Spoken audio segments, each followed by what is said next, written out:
16ই ডিসেম্বরকে লক্ষ্য করে গান বাজনার আয়োজন করে, যদি অন্য কোনো অনুষ্ঠানকে লক্ষ্য করে তারা আহলে হাদিস হওয়ার পরে, মুসলিম হওয়ার পরে অশ্লীল কর্মকাণ্ডে লিপ্ত হয়, জুয়া খেলার আয়োজন করে, ক্রামবোর্ড খেলার আয়োজন করে, তো এতে আমার হৃদয়ে রক্তক্ষরণ হয়। এবং যারা আজকের আয়োজক তাদের সাথে আমার খুব ভালো সম্পর্ক। আমি বক্তা নই, আমিও আয়োজক। আমি এখানে বক্তব্য দিতে আসছি বক্তা হিসেবে নয়, আয়োজক হিসেবে। তো আমি দোয়া করবো যে আল্লাহ সুবহানাহু ওয়া তাআলা তাদের এই আয়োজনকে কবুল করুন, আল্লাহ। এবং এই যুবক সমাজকে, তারা যুবক হওয়ার পর এই যে প্রথমবার নওদাপাড়ার মাটিতে আমচত্বরে তারা একটা ইসলামী আলোচনা অনুষ্ঠান করার তৌফিক দিয়েছে, আল্লাহ তাদের হৃদয়গুলোকে ইসলামের দিকে মাইল করে দিয়েছে এবং তারা এটা নিয়ে ভাবছে, চর্চা করছে, এটা আমাদের জন্য অনেক বড় পাওয়া। তো আমরা তাদের জন্য দোয়া করব এবং তারা যে ফাউন্ডেশনের উদ্যোগ নিয়ে এই কাজ করছে সেটার জন্য আমরা সহযোগিতা করব। এবং সহযোগিতা করলে মানুষের অর্থ কমে না, মানুষের অর্থ দান করলে কমে না। এটা শুধু আল্লাহর ওয়াদা নয়, এটা বাস্তব। কি জন্য বাস্তব? আপনার টাকা দিয়ে যে একটা মানুষের কম্বলের ব্যবস্থা হবে, ওই একটা মানুষের ভাগ্যে পৃথিবী সৃষ্টির 50,000 বছর পূর্বে কম্বল লেখা ছিল। ওই কম্বলের টাকাটা আল্লাহ সুবহানাহু ওয়া তাআলা আপনার মাধ্যম দিয়ে দিবেন। এই জন্য ওই 300 টাকার ব্যবস্থা আল্লাহ আপনার পকেটে করে দিয়েছে, ওই 500 টাকার ব্যবস্থা আল্লাহ আপনার পকেটে করে দিয়েছে। মানুষ সবসময় যে নিজের রুজি খায় তা নয়, অন্যেরও রুজি খায়। সবসময় নিজের রুজি খায় এটা নয়। আপনার পরিবারে আপনি ভালো খাচ্ছেন, এটা আপনার রুজির বরকতে না আপনার সন্তানের রুজির বরকতে না আপনার স্ত্রীর রুজির বরকতে, তা আল্লাহ জানে। এই জন্য আব্দুর রাজ্জাক বিন ইউসুফ বহু বক্তব্যে বলেছে যে সন্তান বেশি হলে কি বেশি হবে? সম্পদ বেশি হবে। এটা বাস্তব। কি জন্য হবে? যদি 10টা সন্তান হয় তো 10টা সন্তান নিজ নিজ রিজিক নিয়ে দুনিয়াতে আসছে। যেই রিজিক আল্লাহ পৃথিবী সৃষ্টির 50,000 বছর পূর্বে লিখেছেন, তো ওদের ওই রিজিকের ব্যবস্থা আল্লাহ পিতার হাত দিয়েই করবেন। যখন 10 জন সন্তানের রিজিকের ব্যবস্থা পিতার হাত দিয়ে করতে হবে, তখন পিতার টাকা বেশি হতে হবে, তখন আল্লাহ সুবহানাহু ওয়া তাআলা বেশি করে দিবেন। এই জন্য আপনি যত মানুষের খাবারের ব্যবস্থা করবেন, যত মানুষের রিজিকের ব্যবস্থা করবেন, যত দান করবেন, আল্লাহ সুবহানাহু ওয়া তাআলা আপনাকে তত দিবে। আর আপনার পকেটে যে টাকা আছে, এটা যে আপনার নিজের টাকা, এটা আল্লাহ কোরআনে বলেননি। আল্লাহ বলছেন যে মিম্মা রাযাকনাহুম, আমি রিজিক দিয়েছি। আপনার বাড়ি গাড়ি টাকা পয়সা কার দেওয়া? আল্লাহর দেওয়া। আল্লাহর দেওয়া টাকা আল্লাহ আল্লাহর রাস্তায় ব্যয় করতে বলেছে। আপনার টাকা এটা আল্লাহ কোথাও বলে, আল্লাহর দেওয়া টাকা। ওমা মিন দাব্বাতিন ফিল আরদি ইল্লা আলাল্লাহি রিজকুহা, আসমান জমিনে এমন কোন প্রাণী, জীবজন্তু, জানোয়ার, মশা মাছি, পাখি, পিঁপড়া, পিপিলিকা বিচরণ করে না যাদের রিজিকের দায়িত্ব আল্লাহ সুবহানাহু ওয়া তাআলা বহন করেন না। লা তাকতুলু আওলাদাকুম খাশিয়াতা ইমলাক, অতএব তোমরা রুজির ভয়ে সন্তান হত্যা করিও না। কেননা তুমি আজ যেটা খাচ্ছ, তুমি এখনো তোমার নিজের রিজিকের রুজির মালিক হতে পারোনি। নাহনু নারযুকুকুম ওয়া ইয়্যাহুম, আদম সন্তান, তুই এখনো তোর নিজের রিজিকেরই মালিক হতে পারিসনি, সন্তানের রিজিক নিয়ে কিভাবে চিন্তা করিস? তোরও এখন যে রিজিকের ব্যবস্থা, এটা আমি আল্লাহ করে থাকি, তোর সন্তানের রিজিকের ব্যবস্থাও আমি আল্লাহ করব। সুতরাং দান করতে কার্পণ্য করা যাবে না, সহযোগিতা করতে কার্পণ্য করা যাবে না। আমি বক্তব্য লম্বা করব না, আমি আপনাদের কাছ থেকে বিদায় নিব। বিদায় নেওয়ার আগে বলবো, এই অঞ্চলের যুবক ছেলেরা যেমন এরকম দাওয়াতি কাজে উদ্বুদ্ধ হয়েছে, বিচরণ করতেছে, আপনারা যারা উপস্থিত আছেন নিজ নিজ গ্রামে গিয়ে, এলাকায় গিয়ে স্বাধীন চিন্তাধারা নিয়ে মসজিদ ভিত্তিক, সমাজ ভিত্তিক, সমাজকে পরিবর্তন করার, সমাজকে সংস্কার করার, সমাজে বিপ্লব নিয়ে আসার জন্য দাওয়াতি কাজ শুরু করুন। দাওয়াত দিন, মসজিদ মুখী করার চেষ্টা করুন মানুষকে। আল্লাহ সুবহানাহু ওয়া তাআলা আপনাদেরকে এই কাজের জন্য কবুল করুন। তো আমি যারা দায়িত্বশীল আছে তাদেরকে বলবো, জাহিদ, হাবিবুল যারা দায়িত্বশীল আছে, সানি, সবাইকে বলবো তোমরা ভিতরে যাও এবং আপনারা আপনাদের সাধ্য অনুযায়ী সহযোগিতা করবেন ইনশাআল্লাহ।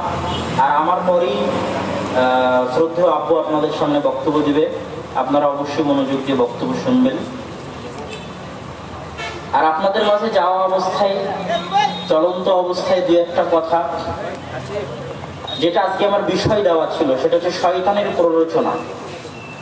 শয়তানের প্ররোচনা মানে হচ্ছে আল্লাহ সুবহানাহু ওয়া তাআলা পবিত্র কোরআনের শুরু থেকে শেষ পর্যন্ত পাতায় পাতায় মানুষের সবচেয়ে বড় শত্রু, সবচেয়ে জঘন্য, নিকৃষ্ট, জানি-মানি, ভয়াবহ শত্রু হিসেবে আল্লাহ সুবহানাহু ওয়া তাআলা ইসরায়েল, ভারত, আমেরিকাকে পেশ করেননি, ইহুদি, হিন্দুকে পেশ করেননি। আল্লাহ সুবহানাহু ওয়া তাআলা সবচেয়ে জানি-মানি, ভয়ঙ্কর শত্রু হিসেবে শয়তানকে পেশ করেছেন। কাকে পেশ করেছেন বলেন তো? শয়তানকে পেশ করেছেন। কিন্তু মানুষ শয়তানের অস্তিত্বে বিশ্বাস করে না, অথচ শয়তান বাস্তব। মানুষ তখনই আল্লাহ সুবহানাহু ওয়া তাআলার উপর ভালোভাবে বিশ্বাস স্থাপন করতে পারবে যখন মানুষ শয়তানের অস্তিত্বের উপর বিশ্বাস করতে পারবে। শয়তান সম্পর্কে আল্লাহ সুবহানাহু ওয়া তাআলা এত আয়াত কোরআনে বলেছেন, আর আল্লাহর রাসূল এত হাদিস বলেছেন, যেন পুরো ইসলামটাই শয়তান থেকে বাঁচানোর জন্য। আর বাস্তবে তাইও আল্লাহ যুগে যুগে নবী রাসূল পাঠিয়েছেন শয়তান থেকে বাঁচানোর জন্য। আদম আলাইহিস সালামকে পথভ্রষ্ট করেছে শয়তান, হাবিল কাবিলকে পথভ্রষ্ট করেছে শয়তান। পৃথিবীতে যত অন্যায় অনাচার হয়, মানুষ যত গান বাজনা, অন্যায়, জেনা, ব্যভিচার, সুদ, ঘুষ, যত কিছুর মধ্যে লিপ্ত থাকে, মানুষের নিজের কাছে এটা ভালো মনে হয় ঠিকই, কিন্তু আসলে এটা তার কাছে ভালো নয়, বরং শয়তান তার সামনে ভালো করে পেশ করে। জাইয়ানা, শয়তান সুন্দর করে পেশ করে। আল্লাহ সুবহানাহু ওয়া তাআলা কোরআনে শয়তানের ওয়াদা দিয়েছেন, শপথ দিয়েছেন, ওয়ালা উদিল্লান্নাহুম ওয়ালা উমান্নিয়ান্নাহুম, অবশ্যই আমি আদম সন্তানকে পথভ্রষ্ট করব। অবশ্যই সিরাতে মুস্তাকিমে যদি আদম সন্তান আসতে চায়, আমি ডানে থেকে, বামে থেকে, সামনে থেকে, পিছনে থেকে আদম সন্তানকে সিরাতে মুস্তাকিমে আসতে বাধা দিব। এগুলো কার ওয়াদা? এটা জোরে বলেন তো, কার ওয়াদা? শয়তানের ওয়াদা। আপনি তখনই সঠিক রাস্তায় আসতে পারবেন যখন শয়তানের উপর বিশ্বাস করবেন যে আজকে আমার মনে গান শুনতে ভালো লাগতেছে, এটা শয়তান বলতেছে। কেননা আপনার অন্তরে প্রভাব বিস্তার করার ক্ষমতা, রক্তে রক্তে চলার ক্ষমতা আপনার স্ত্রীরও নাই, ছেলে মেয়েরও নাই। কার আছে? শয়তানের আছে। এই জন্য শয়তান ভয়ঙ্কর, ভয়াবহ শত্রু। আর শয়তান মানুষের নিকট থেকে যে খারাপ কাজগুলো করিয়ে নেয়, তার মধ্যে সবচেয়ে বড় খারাপ কাজ হচ্ছে শিরক। কি বলেন তো? শিরক। শয়তান প্রথমে প্ররোচনা দেয় নূহ আলাইহিস সালামের সময়, যেই দেখো এরা ভালো মানুষ, এদের যদি তোমরা ভাস্কর্য তৈরি করো তাহলে এদের দেখে তোমাদের ইবাদতের প্রতি আগ্রহ বাড়বে। অতএব তোমরা এদের ভাস্কর্য তৈরি করো যেন তোমাদের ইবাদতের প্রতি আগ্রহ বাড়ে। এদের ইবাদত করতে হবে এটা নয়। তখন নূহ আলাইহিস সালামের সম্প্রদায়, আল্লাহ কোরআনে বলছেন, নূহ আলাইহিস সালামের সম্প্রদায়, নূহ আলাইহিস সালামের যারা ভালো কল্যাণকর মানুষ ছিল, তাদের ভাস্কর্য তৈরি করে তাদেরকে দেখে ভালো কাজের প্রতি উদ্বুদ্ধ হতে লাগলো। কিন্তু সময়ের পরিক্রমায় তাদেরই পূজা শুরু হয়ে গেল। এটা হচ্ছে শয়তানের সবচেয়ে ভয়ঙ্কর এবং ভয়াবহ ষড়যন্ত্র। এই জন্য মুসলমানদেরকে হতে হবে শিরক বিরোধী। আল্লাহ সুবহানাহু ওয়া তাআলার অস্তিত্ব, উলুহিয়ত হচ্ছে তাওহীদ, আর আল্লাহর অস্তিত্ব এবং উলুহিয়তের বিরোধী হচ্ছে শিরক। এবং পৃথিবীতে, আসমানের নিচে, জমিনের উপরে যত ছবি, মূর্তি, ভাস্কর্য যা কিছু আছে, যাকে মানুষ সম্মান করতে চায়, তা আল্লাহর উলুহিয়তের বিরোধী, তা আল্লাহর অস্তিত্বের বিরোধী। এই জন্য আপনার বাড়িতেও যদি ছবি মূর্তি থাকে, পিতার সরিয়ে ফেলতে হবে। শয়তান দ্বিতীয় যে প্ররোচনা মানুষকে দেয়, সেটা হচ্ছে দুনিয়ার প্ররোচনা। দুনিয়ামুখী, পরকাল বিমুখ। দুনিয়ার ভয় দেখায়, রুজি রুটির ভয় দেখায়। এটা শয়তানের ওয়াদা, ভয় দেখাবে। তুমি যদি দাড়ি না ছাড়ো এই চাকরি হবে না, তুমি যদি এই না করো এই চাকরি পাবা না, ব্যাংকের চাকরি যদি ছেড়ে দেই খাবো কি। দুনিয়াতে বাকি সব পাপ কাজ শয়তান করিয়ে দেয় নেয়। কিসের ভয় দেখিয়ে বলেন তো? দুনিয়ার ভয় দেখিয়ে, রুজি রুটির ভয় দেখিয়ে। আর শয়তানের মতো এত ভয়ঙ্কর শত্রুর হাত থেকে বাঁচবেন কি দিয়ে? শয়তানের মতো এত ভয়ঙ্কর শত্রুর হাত থেকে বাঁচার কয়েকটা উপায়। এক, আল্লাহ সুবহানাহু ওয়া তাআলার নাম স্মরণ করা। রাসূল সাল্লাল্লাহু আলাইহি ওয়াসাল্লাম বলছেন, যখন কেউ শয়তানের সামনে বিসমিল্লাহ বলে, তখন শয়তান মাছির মতো ছোট হয়ে যায়, অপমানে, লজ্জায়, শরমে। রাসূল সাল্লাল্লাহু আলাইহি ওয়াসাল্লামের হাদিস। কেননা শয়তান বাস্তব, শয়তান কাল্পনিক কিছু নয়। কাল্পনিক মনে করলে আপনি পথভ্রষ্ট হয়ে যাবেন, বুঝতে পারবেন না। আর যখন বাস্তব মনে করবেন, তখন টিকতে পারবেন যে আমার মাথায় খারাপ কাজের চিন্তা আসতেছে, এটা শয়তান বলতেছে, এটা করা যাবে না। সকালবেলা ঘুমাতে মন চাচ্ছে, এটা কে বলতেছে? শয়তান বলতেছে, ঘুমানো যাবে না। যখনই শয়তানকে কাল্পনিক মনে করবেন পথভ্রষ্ট হয়ে যাবেন। এই জন্য কোরআন খুললেই দেখবেন ইন্না শাইতানা লাকুম আদুউম মুবিন, শয়তান তোমাদের সবচেয়ে প্রকাশ্য, সবচেয়ে ভয়ঙ্কর, সবচেয়ে ভয়াবহ শত্রু। শয়তানের প্ররোচনা থেকে বাঁচতে পারবেন কি দিয়ে? বাড়িকে শয়তান মুক্ত করতে হবে। বাড়িকে শয়তান মুক্ত করবেন কি দিয়ে? রাসূল আব্বুর বক্তব্য শুনলে আরো ভালো বুঝতে পারবেন আদর্শ পরিবারের বক্তব্য। রাসূল সাল্লাল্লাহু আলাইহি ওয়াসাল্লাম বলছেন যে যখন কেউ কোনো বাড়িতে প্রবেশ করে আর আসসালামু আলাইকুম না বলে, তখন শয়তান বলে এই বাড়িতে তোমাদের থাকার ব্যবস্থা, এই বাড়িতে তোমাদের খাওয়ার ব্যবস্থা, থাকো আর খাও। তো যে বাড়িতে সালাম দিয়ে প্রবেশ করা হয় না, ওই বাড়ির সদস্যদেরকে শয়তান পথভ্রষ্ট করা সহজ না কঠিন? যে বাড়িতে বিসমিল্লাহ বলে দরজা জানালা বন্ধ করা হয় না, খাবার গ্রহণ করা হয় না, যে দরজা বিসমিল্লাহ বলে বন্ধ করা হয়েছে ওই দরজা শয়তান খুলবে না, আল্লাহ রাসূলের হাদিস। যে বাড়িতে সূরা বাকারার শেষ দুই আয়াত পড়া হয় ওই বাড়িতে শয়তান প্রবেশ করবে না, রাসূল সাল্লাল্লাহু আলাইহি ওয়াসাল্লামের হাদিস। এই যে আমলগুলো বাড়িকে শয়তান মুক্ত করার, শয়তানের প্রভাব মুক্ত করার, এইটা থেকে মানুষ অনেক দূরে থাকে, মানুষ এটাকে গুরুত্বই দেয় না। এই জন্য মানুষ নিজের অজান্তে পথভ্রষ্ট হয়ে যায়। কিন্তু আসলে যে পথভ্রষ্ট হচ্ছে বাড়িতে সালাম না দেওয়ার কারণে, আসলে যে পথভ্রষ্ট হচ্ছে খাওয়ার সময় বিসমিল্লাহ না বলার কারণে, বাথরুমে প্রবেশ করার সময় দোয়া না পড়ার কারণে, যার কারণে শয়তান তার বাড়িতে বাসা বেঁধেছে, শয়তান তার শরীরে বাসা বেঁধেছে, শয়তান তার মনে বাসা বেঁধেছে। কেননা শয়তানের সাথে মানুষের সম্পর্ক জন্মগত। জন্মের পরে আল্লাহ রাসূল বলছে এমন কোন আদম সন্তান নাই যাকে শয়তান স্পর্শ করে না জন্মের পরে। শয়তানের স্পর্শে হাত্তা ইস্তাহিল্লা সালিহান, শয়তানের স্পর্শে বাচ্চা কেঁদে ওঠে। একমাত্র ঈসা আর মারিয়ামকে শয়তান স্পর্শ করেনি। তাহলে আদম সন্তানের সাথে শয়তানের সম্পর্ক জন্মগত। আল্লাহ রাসূল বলছেন যে প্রত্যেক আদম সন্তানের সাথে দুইজন কারিন আছে, একজন শয়তান, একজন ফেরেশতা, সব সময় থাকে বন্ধু। যে শয়তান সে সবসময় খারাপ কাজের দিকে নিয়ে যেতে চায়। সুতরাং শয়তানের প্ররোচনা থেকে বাঁচার চেষ্টা করতে হবে। এটা আরো লম্বা বক্তব্য, আরো লম্বা আলোচনা। আমার যেহেতু হাতের সময় নেই আমি সংক্ষিপ্ত করতাম।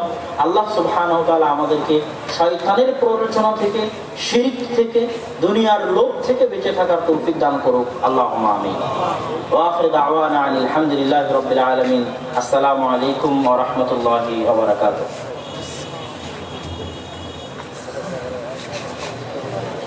জাযাকাল্লাহ খায়ের ভাই আব্দুল্লাহ বিন আব্দুর রাজ্জাককে তার মূল্যবান বক্তব্য পেশ করার জন্য। এতক্ষণ আমরা শুনলাম সমাজ পরিবর্তনের যে ধারা, তারই একটি ধারাবাহিকতার ধারা হচ্ছে নিজে আগে ইসলামকে মানা। সম্মানিত উপস্থিতি, কিভাবে ইসলামকে মানবেন, কিভাবে ইসলামকে শিখবেন, এজন্য আলেমরা উদ্যোগ নিয়েছেন মাদ্রাসা তৈরি। আপনাদের সৌভাগ্য যে নওদাপাড়াতে একটি বড় প্রতিষ্ঠান রয়েছে আল মার্কি ইসলামিয়া সালাফি, এবং তার পাশে আরেকটি প্রতিষ্ঠান হয়েছে জামিয়া সালাফিয়া টাঙ্গিপাড়া। তো আপনারা আপনার সন্তানদেরকে এই প্রতিষ্ঠানগুলোয় পড়িয়ে দিনে এলেম অর্জন করার সুযোগ করে দিন।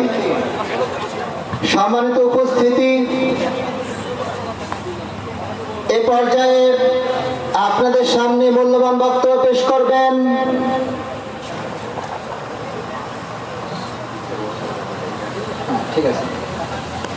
শায়েখ আব্দুর রাজ্জাক বিন ইউসুফ। সুধী শ্রোতা মণ্ডলী, তিনার মূল্যবান বক্তব্য শোনার আগে আমরা মজলিসটাকে একটু গোছালো করে নিই। সামনে যাদের জায়গা আছে একটু এগিয়ে গিয়ে বসি। যারা দাঁড়িয়ে আছেন প্যান্ডেলের আশেপাশে যারা দাঁড়িয়ে আছেন তারা বসি। কোরআনের মাহফিলকে সৌন্দর্য করি। আল্লাহ সুন্দরকে পছন্দ করেন। এই কোরআনের মাহফিলকে সফল করার জন্য আপনার সহযোগিতা একান্তভাবে কামনা করছি আমরা। যারা এখনো দাঁড়িয়ে আছেন তারা বসুন। আর বিশেষভাবে বলছি, যেসব ভাইরা মানবতা সেবা ফাউন্ডেশনে মাসিক দাতা হিসাবে যোগদান করতে চান, আমাদের স্টেজের বাম পাশে ফর্ম পূরণ করা হচ্ছে। আমাদের স্টেজের বাম পাশে ফর্ম পূরণ করা হচ্ছে। যেসব ভাইরা মাসিক দাতা হিসেবে আগ্রহী সেসব ভাইরা আমাদের ফর্ম পূরণ করুন। আল্লাহ রাব্বুল আলামিন আমাদেরকে, আপনাদেরকে উত্তম জাযা দিবেন। সম্মানিত উপস্থিতি, এ পর্যায়ে আপনাদের সামনে বক্তব্য পেশ করবেন এপার বাংলা ওপর বাংলার হাদিসের বুলন্দ বিশ্ববরেণ্য খ্যাতি সম্পন্ন মুহাদ্দিস শায়েখ আব্দুর রাজ্জাক বিন ইউসুফ, প্রতিষ্ঠাতা ও পরিচালক আল জামিয়া সালাফিয়া রাজশাহী ও নারায়ণগঞ্জ। শায়েখ আব্দুর রাজ্জাক বিন ইউসুফকে তার মূল্যবান বক্তব্য পেশ করার জন্য সবিনয় নিবেদন জানাচ্ছি।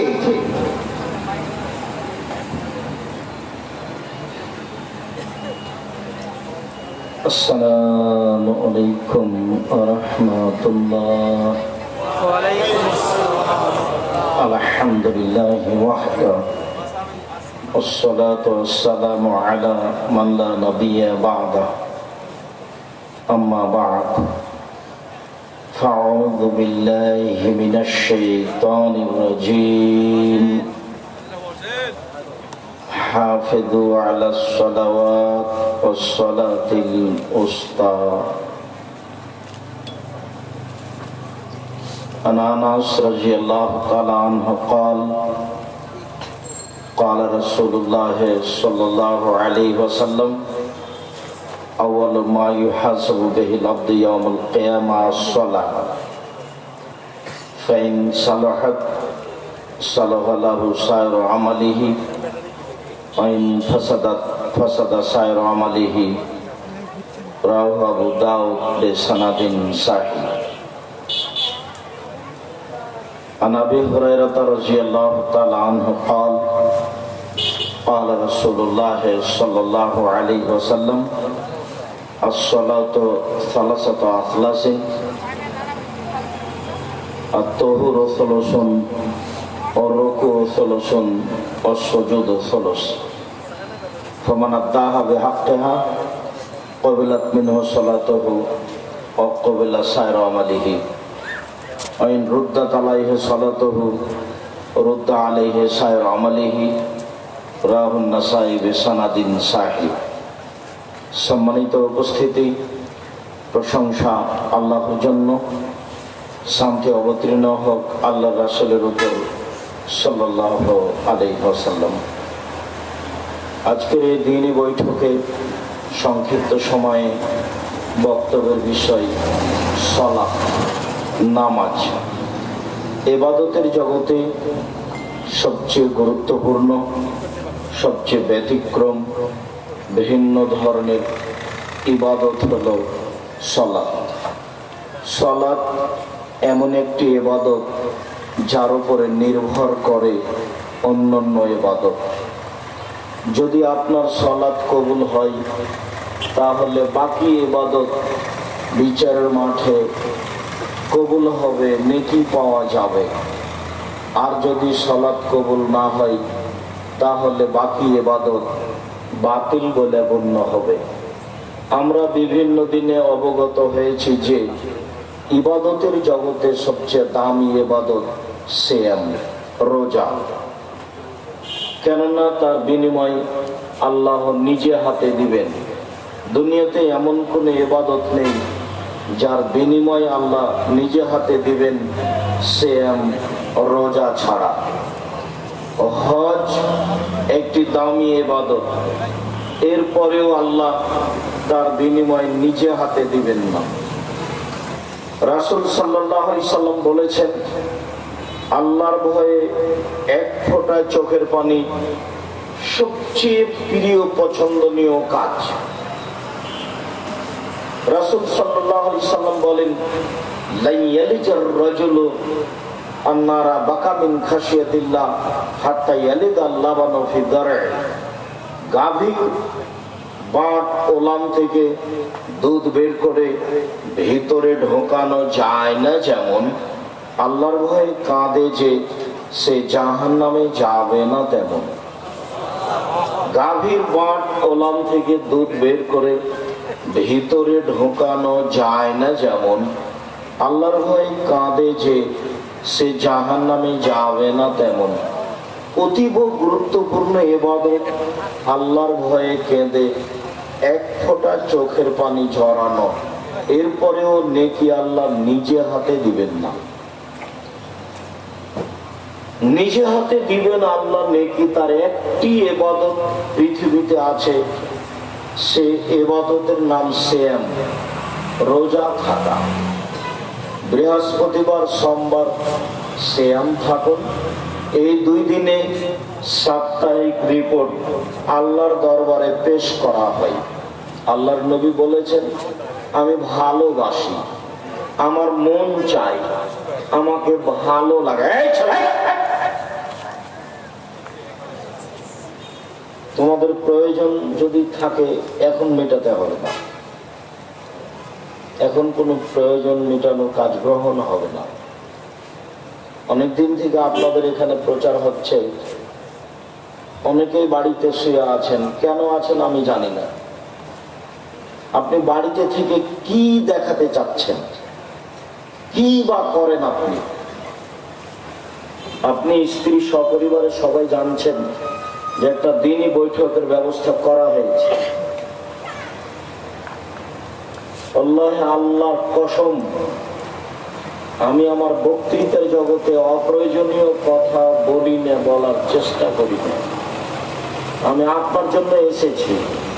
আপনি বাড়িতে থেকে আমাকে কি দেখাতে চাচ্ছেন? এটার আপনার ভিত্তি কি?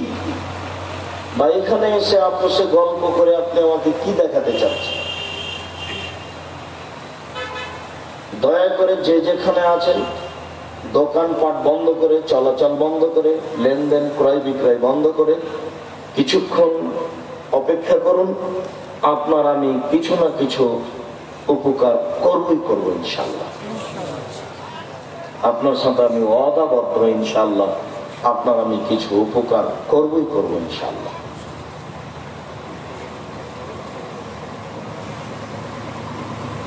আমাদের নবী মুহাম্মদ সাল্লাল্লাহু আলাইহি সাল্লাম বৃহস্পতিবার সোমবার সিয়াম থেকে ভালোবাসতেন। তিনি বলেছেন, আমার মন চায়, আমাকে ভালো লাগে। আমার যখন রিপোর্ট পেশ করা হবে পাপ নেকির, তখন আল্লাহ দেখুক যে আমি সিয়াম আছি।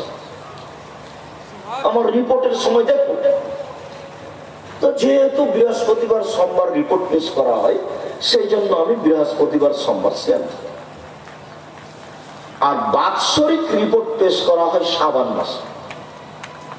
তো তার জানা ছিল না সেই দিন কোন দিন। তখন শাবান মাসে তিনি বেশি বেশি সিয়াম থাকতেন রিপোর্ট ধরার জন্য। যদিও আমার মাঝাবি ভাইয়েরা কিভাবে কিভাবে জেনে নিয়েছেন সেদিন 15 শাবান। এর প্রমাণে কোনো দলিল পেশ করা যায় না। বাৎসরিক রিপোর্ট ধরতে হলে শাবান মাসে বেশি বেশি সিয়াম পালন করতে হবে, এটাই ঠিক। যেহেতু আমাদের নবী মুহাম্মদ সাল্লাল্লাহু আলাইহি সাল্লাম শাবান মাসে রিপোর্ট ধরার জন্য বেশি বেশি সিয়াম পালন করেছেন। ইবাদতের জগতে সিয়াম যত দামি ইবাদত হোক না কেন, যদি আপনার নামাজ সালাত না থাকে তাহলে সিয়ামের ইবাদত কেটে দেওয়া হবে, এটা বাতিল। ইবাদতের জগতে ব্যতিক্রম বিরল ভিন্ন ধরনের হলো সালাত। যে ইবাদতের কাছে, ইবাদতের জগতে কোনো ইবাদত ধারে কাছে যেতে পারবে না, এটা নাই তো আর কিছুই নেই। অনেকদিনই বলেছি আপনাদেরকে আমি, ইবাদতের জগতে সবচেয়ে শক্তিশালী ক্ষমতাধর পাওয়ারফুল ইবাদত হলো দান। যতক্ষণ পর্যন্ত আপনার বিচারের মাঠে বিচার না হচ্ছে, ততক্ষণ পর্যন্ত দান আপনাকে ছায়া করে থাকবে বিচারের মাঠে। অথচ সেল এভাবে আসবে না, অথচ হজ এভাবে আসবে না, অথচ জিকির আজকার তাসবিহ তাহলিল সুবহানাল্লাহ আলহামদুলিল্লাহ এভাবে আসবে না। আসবে দান। দান যতই শক্তিশালী ইবাদত হোক, যদি আপনার বিচারের মাঠে সালাত না থাকে তাহলে দান বাতিল বলে গণ্য হবে। আমি বলিনি এই কথা, মুহাম্মদ সাল্লাল্লাহু আলাইহি সাল্লাম বলেছেন। এক ফোঁটা চোখের পানি আল্লাহর কাছে সবচেয়ে বেশি প্রিয় ইবাদত। এর তুলনায় কোনো বেশি প্রিয় ইবাদত নেই। দিন রাত কান্নাকাটি করছেন, চোখের পানি ঝরছে আল্লাহর ভয়ে, কিন্তু আপনার সালাত কবুল হয়নি, সালাত নেই, তখন এই কান্নাকাটি ইবাদতের নেকি বাতিল বলে গণ্য হবে, যা রাসূল সাল্লাল্লাহু আলাইহি ওয়াসাল্লাম বলেছেন। মর্মে সকল দিনই ভাই বোনকে সালাত আদায় করতে হবে জরুরি ভিত্তিতে। মর্মে আমরা সালাতের উপরে কিছু কথা বলতে চাচ্ছি। আবু হুরায়রা রাদিয়াল্লাহু তাআলা আনহু বলেন, রাসূল সাল্লাল্লাহু আলাইহি ওয়াসাল্লাম বলেছেন, আউয়ালু মা ইউহাসাবু বিল আবদি ইয়াউমাল কিয়ামাহ সালাহ। বিচারের মাঠে মানুষের যেটা প্রথম জিজ্ঞাসা হবে সেটা হলো সালাত। মানুষ হজ করবে তার জিজ্ঞাসা, মানুষ দান খেরাত করবে তার জিজ্ঞাসা, মানুষ অন্যায় অবিচার করবে তার জিজ্ঞাসা, জোর করে অর্থ সম্পদ লুটে নিবে, জমি জায়গা দখল করবে তার জিজ্ঞাসা। সর্বপ্রথম যেটা জিজ্ঞাসা হবে সেটা হলো সালাত।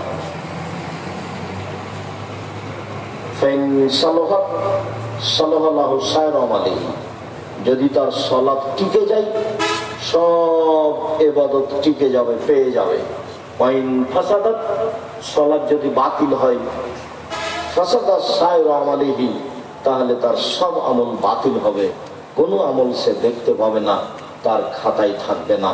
এই কথা মুহাম্মদ সাল্লাল্লাহু আলাইহি ওয়াসাল্লাম বলেন। আনাস রাদিয়াল্লাহু তাআলা আনহু বলেন, রাসূল সাল্লাল্লাহু আলাইহি ওয়াসাল্লাম বলেছেন, as-salatu salasatu aflasin, সালাত তিন ভাগে বিভক্ত। আর তহুর সলুশন, ওযু হলো তিন ভাগের এক ভাগ। ও রুকু সলুশন, রুকু হলো তিন ভাগের এক ভাগ। ও সুজুদ সলুশন, সিজদা হলো তিন ভাগের এক ভাগ। তোমরা তাহবে হাতে হাত, কেউ যদি এইগুলি ঠিক ঠিক আদায় করে, ওযু ঠিক মতো করে, রুকু ঠিক মতো করে, সিজদা ঠিক মতো করে, কবিলাত সালাতুহু ও কবিলা সায়রু আমালিহি, তাহলে তার সালাত কবুল করা হবে, তার সব ইবাদত কবুল করা হবে। ওয়াইন রুদ্দাত আলাইহি সালাতুহু, আর যদি সালাত তার কাছে প্রত্যাখ্যান করা হয়, রুদ্দাত আলাইহি সায়রু আমালিহি, তাহলে তার সব আমল বাতিল বলে গণ্য হবে, সব প্রত্যাখ্যান করা হবে, কোনো ইবাদত কবুল হবে না। এই কথা মুহাম্মদ সাল্লাল্লাহু আলাইহি ওয়াসাল্লাম বলেন। সম্মানিত দিনী ভাই বোন, আমরা আপনাদেরকে আন্তরিকভাবে জোরালো অনুরোধ জানাচ্ছি যে মানুষের জীবনে সবচেয়ে গুরুত্বপূর্ণ কাজ হলো সালাত, নামাজ। মানুষের জীবনে এর চেয়ে কোনো গুরুত্বপূর্ণ কাজ পৃথিবীতে নেই। সেটা বাপ মায়ের সেবা হোক, সেটা কোরআন তেলাওয়াত হোক, সেটা তাসবিহ তাহলিল হোক, সেটা জিকির আজকার হোক, সেটা হজ করা হোক, সেটা দান খেরাত হোক, সেটা মানুষের সেবা করা হোক। পৃথিবীতে এমন কোন ইবাদত নেই যেটা সালাতের মতো হতে পারে। সালাত এক আশ্চর্য বিরল ভিন্ন ধরনের ইবাদত, যার তুলনা পৃথিবীতে নেই। এইটা আছে তো বাকি ইবাদত আছে, এইটা নেই তো কিছুই নেই। সালাত আজকের আলোচনায় সংক্ষিপ্ত বিবরণে সালাতের ফজিলত না বলে সালাত আরম্ভ হওয়ার সূচনা। সালাত আরম্ভ করতে হলে ওযু করতে হয়। ওযু করতে গেলে পেশাব পায়খানার প্রয়োজন হয়। পেশাব পায়খানায় যাবেন, ঢোকার সময়তে বা পেশাব পায়খানায় ঢুকে, টয়লেটে ঢুকে বসার সময় বলবেন। ঢুকলেই দোয়া পড়া যাবে না এই কথা নয়, কিন্তু যখন পেশাব পায়খানা আরম্ভ হয়েছে তখন দোয়া পড়া যাবে না, এটা হলো কথা। ঢুকে গেছেন আর বলা যাবে না, এইটা নয়। আল্লাহুম্মা ইন্নী আউযু বিকা মিনাল খুবুসি ওয়াল খাবায়েস, নিশ্চয় আমি অপবিত্র জিন জিন্নি থেকে তোমার কাছে আশ্রয় চাচ্ছি, শয়তান থেকে তোমার কাছে আশ্রয় চাচ্ছি। টয়লেট, পেশাবখানা, পায়খানা হলো জিন থাকার জায়গা, শয়তান সেখানে থাকে। রাসূল সাল্লাল্লাহু আলাইহি ওয়াসাল্লাম বলেন, কেউ যদি এই দুয়ার পূর্বে বিসমিল্লাহ বলে, বিসমিল্লাহি আল্লাহুম্মা ইন্নী আউযু বিকা মিনাল খুবুসি ওয়াল খাবায়েস, তাহলে শয়তান তার লজ্জা স্থান দেখতে পাবে না, ক্ষতিও করতে পারবে না। আর যদি বিসমিল্লাহ ছেড়ে বলেন তাহলে লজ্জা স্থান দেখতে পাবে কিন্তু ক্ষতি করতে পারবে না। আমি আল্লাহকে বলেছি, ওর ক্ষমতা বন্ধ হয়ে গেছে। আল্লাহ নবী বলেছেন, বিসমিল্লাহ বলে যে দরজায় দরজা নাই, যে বাড়ির বাহির দরজা নেই, সেই বাড়ির দরজায় যদি বিসমিল্লাহ বলে একটা কাঠ খড়ি, একটা টুকরা কিছু বিসমিল্লাহ বলে রেখে দেয়, তাহলে সকাল পর্যন্ত এই দরজা দিয়ে শয়তান ঢুকতে পারবে না। এই কথা মুহাম্মদ সাল্লাল্লাহু আলাইহি সাল্লাম বলেন, হাদিস বুখারী মুসলিম। এর কোনো ক্ষমতা নেই, বিকলঙ্গ নীতি। দোয়া পড়বেন বিসমিল্লাহ বলে, অন্ধ হয়ে যাবেন, আপনাকে দেখতে পাবেন না, ক্ষমতা খর্ব হয়ে গেছে।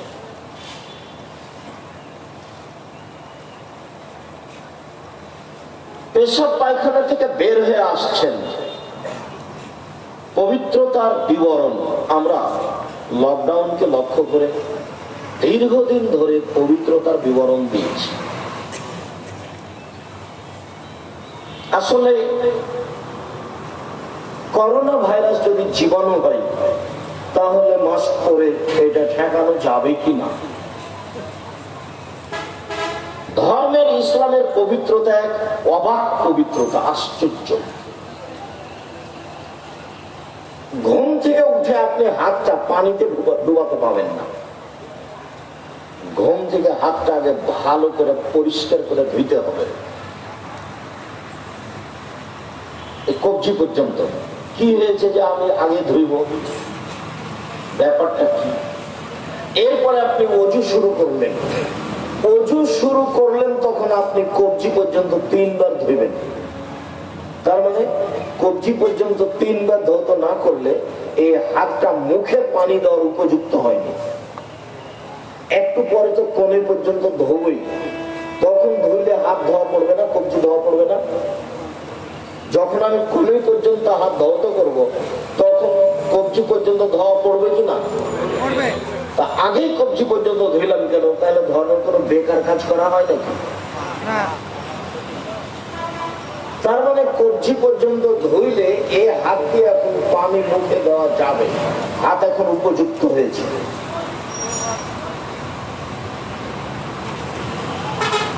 করোনা ভাইরাস থেকে বাঁচার জন্য মাস্ক পরলে একটা থেকে হিতে বিপরীত হবে, সেরে খেয়ে যাবে, এই রক্ষা করতে পারে? রাসূল সাল্লাল্লাহু আলাইহি সাল্লাম একদিন বলছেন, লা ইউদি শাইউন শাইআ, কোনো কিছুকে অতিক্রম করতে পারে না। লা ইউদি শাইউন শাইআ, রোগ জীবনে একজনের কাছ থেকে আরেকজনের কাছে যেতে পারে না। লা ইউদি শাইউন শাইআ, রোগ জীবনে একজনের কাছ থেকে আরেকজনের কাছে যেতে পারে না। তখন একজন পল্লীর মানুষ দাঁড়ায় বলছে, জি যাই। একটা উটকে চুলকানি ঘাও হলে বাকি সব উটকে হয়ে যায়। তখন আল্লাহ রাসূল বলেন, এই মানাজরা বালাওয়ালা, প্রথমটাকে কিভাবে হলো বলো? একটা থেকে যে আরেকটা চলে যায়, তো প্রথমটা কিভাবে হলো? তো সাহাবী আর কিছু বলছেন না। তখন রাসূল সাল্লাল্লাহু আলাইহি সাল্লাম বলছেন, শোনো, ইন্নাল্লাহা খালাকাল খালকা, ইন্নাল্লাহা খালাকা কুল্লা নাফসিন ওয়া কাতাবা হায়াতাহা ওয়া মাউতাহা ওয়া রিজকাহা ওয়া মাসাইবাহা। আল্লাহ প্রত্যেকটা প্রাণীকে সৃষ্টি করেছেন, সৃষ্টি করার সময় তার মরণ, তার জীবন, তার রুজি, তার বিপদ আপদ, রোগ ব্যাধি লিখে দিয়েছেন। সেই দিন যদি আপনার করোনা লিখা থাকে, আর আজকে যদি আপনি পাথরের মধ্যে ঢুকে থাকেন, করোনা ভাইরাস আপনাকে ধরবেই। হাদিস যেভাবে এসেছে, আমি আব্দুর রাজ্জাক বিন ইউসুফ ওইভাবে বিশ্বাস করে আছি। আপনাকে করোনা ভাইরাস ধরেছে, আমি আব্দুর রাজ্জাক বিন ইউসুফ আপনার গাটা আমি সারাদিন বলাতে পারি, দেখতে পারেন। আল্লাহে আল্লাহর কসম, আল্লাহে আল্লাহর কসম, আল্লাহে আল্লাহর কসম, আপনার গায়ে হাত বোলাতে গিয়ে যদি করোনা আমাকে ধরে, আমি বলবো না আপনার কারণে হয়েছে, আমি বলবো সেদিন লিখা ছিল এই জন্য হয়েছে। মাস্ক সবসময় পরেন, সালাতে মাস্ক করতে গেলেন কেন? সালাতে তো মাস্ক পরা নিষেধ।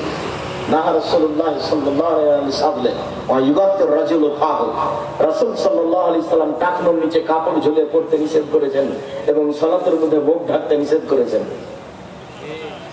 করোনা তো আপনি মরে যান, তবুও খাবো। মরতে তো হবে একদিন, দিলে আগে হলে তাকে কি আছে? ওরা আমি 5 পয়সা দাম দিলে একবারে 0 দাম দিল। ওরা আমার কাছে সরিষার পরিমাণ দাম নেই। ওটা আমি কোনো সময় ভাবি না। সবাই যদি চতুর্দিক যদি খালি করোনায় ঘেরা থাকে, তা আমার অন্তরে একটু দ্বিধা হবে না যে কে জানি লাগতেও পারে। এইরকম আমার অন্তরে দ্বিধা হবে না। আমি এই নীতি থেকে এত উপরে এবং এর উপরে আমার এত ঘিরলে ফাঁকা হয়ে সালাত আদায় করার তো কোনো প্রশ্নই আসে না। আর আমি তো বক্তব্যে কঠোর ভাবে বলেছি যে রাসূল সাল্লাল্লাহু আলাইহি সাল্লাম বলছেন, মান সাদ্দা ফুরজাতান বানাল্লাহু লাহু বাইতান ফিল জান্নাহ, কেউ যদি 2 জনের ফাঁকা বন্ধ করে আল্লাহ তার জন্য জান্নাতে ঘর বানাবেন। আমি দেখি না শরীয়তে প্রাচীরের মতো হয়ে কাতারে সালাতে দাঁড়াতে হবে, এই বিষয়টি রাসূল যত কঠোর ভাবে দেখেছেন শরীয়তের আর কোনো বিষয়ে তো কঠোর ভাবে দেখেননি। 23 বছর জীবনে এমন কোনদিন এক অক্ত পার হয়নি যেই অক্তে মুখামুখি না হয়ে কাতার সোজা করুন, প্রাচীরের মতো হয়ে দাঁড়ান, ফাঁকা বন্ধ করুন, ওই যে দেখছি শয়তান ঢুকছে ছাগলের বাচ্চার মতো হয়ে, ফাঁকা বন্ধ করুন, এরকম না বলে তিনি কোনোদিন সালাত শুরু করেছেন, এরকম ঘটেনি। অথচ বলা লাগে না, রাসূলকে দেখলেই সাহাবীগণ করেন। দেখবেন, এই ছেলে তোর গায়ে হাদি আছে নাকি, রেডি হও। দেখবে তুমি সাহাবীগণের অনুসরণ। 23 বছর যাবৎ কথায় কথায় বলতে হবে, কথায় কথায় বলেছেন মানে এর গুরুত্ব দেখিয়েছেন। দেখবে তুমি রাসূল সাহাবীগণের অনুসরণ।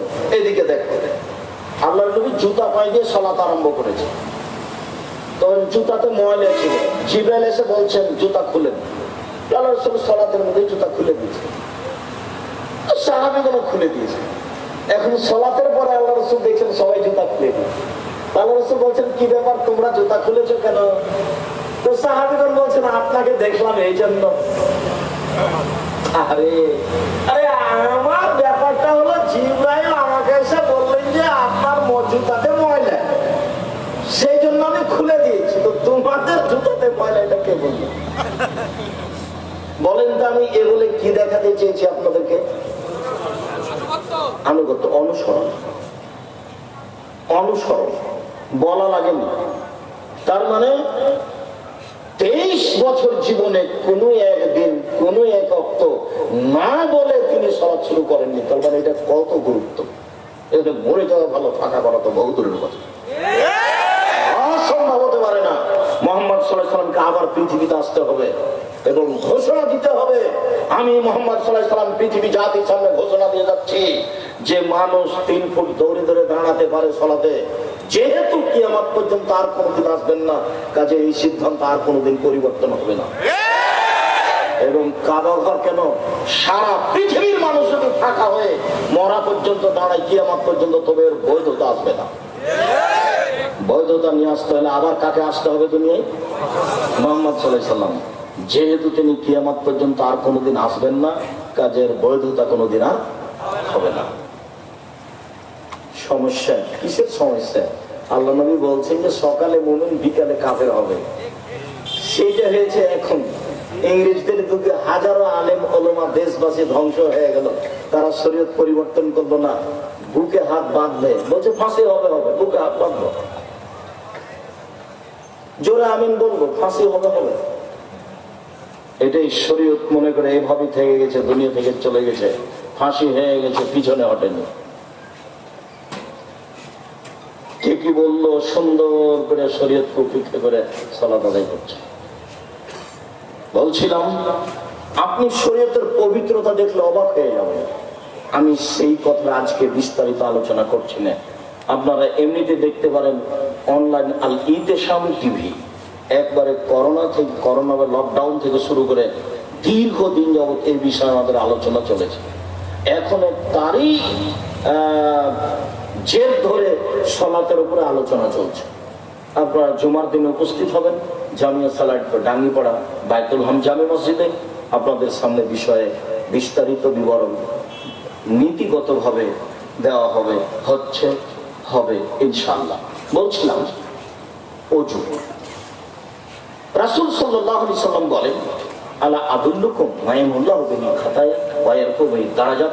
শোনো শোনো শোনো শোনো, আমি তোমাদের একটা আমলের কথা বলে দিব যাতে তোমাদের পাপ মিটে যাবে, মান বেড়ে যাবে। শোনো শোনো শোনো শোনো শোনো, আমি কি তোমাদের একটা আমলের কথা বলে দিব নাকি যাতে পাপ মিটে যাবে, মান বেড়ে যাবে? আলু বাবা, হ্যাঁ বলবেন না কেন, বলেন সেটা কি যাতে মান বেড়ে যাবে, পাপ মিটে যাবে? তখন আল্লাহ রাসূল বলছেন, শোনো শোনো শোনো, এটা হলো ইসবাগুল উযু আলাল মাকারিহি। কষ্টের সময়, শীতের দিনে ভালো করে ওযু করলে মান বেড়ে যাবে, পাপ মিটে যাবে। কাসরাতুল খুতা ইলাল মাসাজিদ, বেশি বেশি পায়ে হেঁটে মসজিদে যেতে হবে। মসজিদ থেকে যদি বাড়ি দূরে হয়, পায়ে হেঁটে মসজিদে গেলে পাপ মিটে যাবে, মান বেড়ে যাবে। 3, ইন্তেজারুস সালাহ বাদাস সালাহ, এক সালাতের পরে আরেক সালাতের অপেক্ষা করতে হবে। জোহর পড়েছি, কখন আসর হবে? জোহর পড়েছি, কখন আসর হবে? এক সালাতের পরে আরেক সালাতের অপেক্ষা করলে মান বেড়ে যাবে, পাপ মিটে যাবে। মনে থাকবে না মনে হয়? আরেকটা কথা বলে আমরা এখান থেকে আগাবো। আব্দুল্লাহ ইবনে আব্বাস রাদিয়াল্লাহু তাআলা আনহু বলেন, রাসূল সাল্লাল্লাহু আলাইহি ওয়াসাল্লাম বলছেন যে একদা আমাকে আল্লাহ তাআলা বলছেন, মুহাম্মদ হাল তাদরি ফিমা ইয়াক্তাসিবুল মালাউল আলা। আচ্ছা মুহাম্মদ, আপনি বলতে পারেন উপরে কি নিয়ে হইচই হচ্ছে? আচ্ছা মোহাম্মদ, আপনি বলতে পারেন উপরে কি নিয়ে হইচই হচ্ছে? বলে না।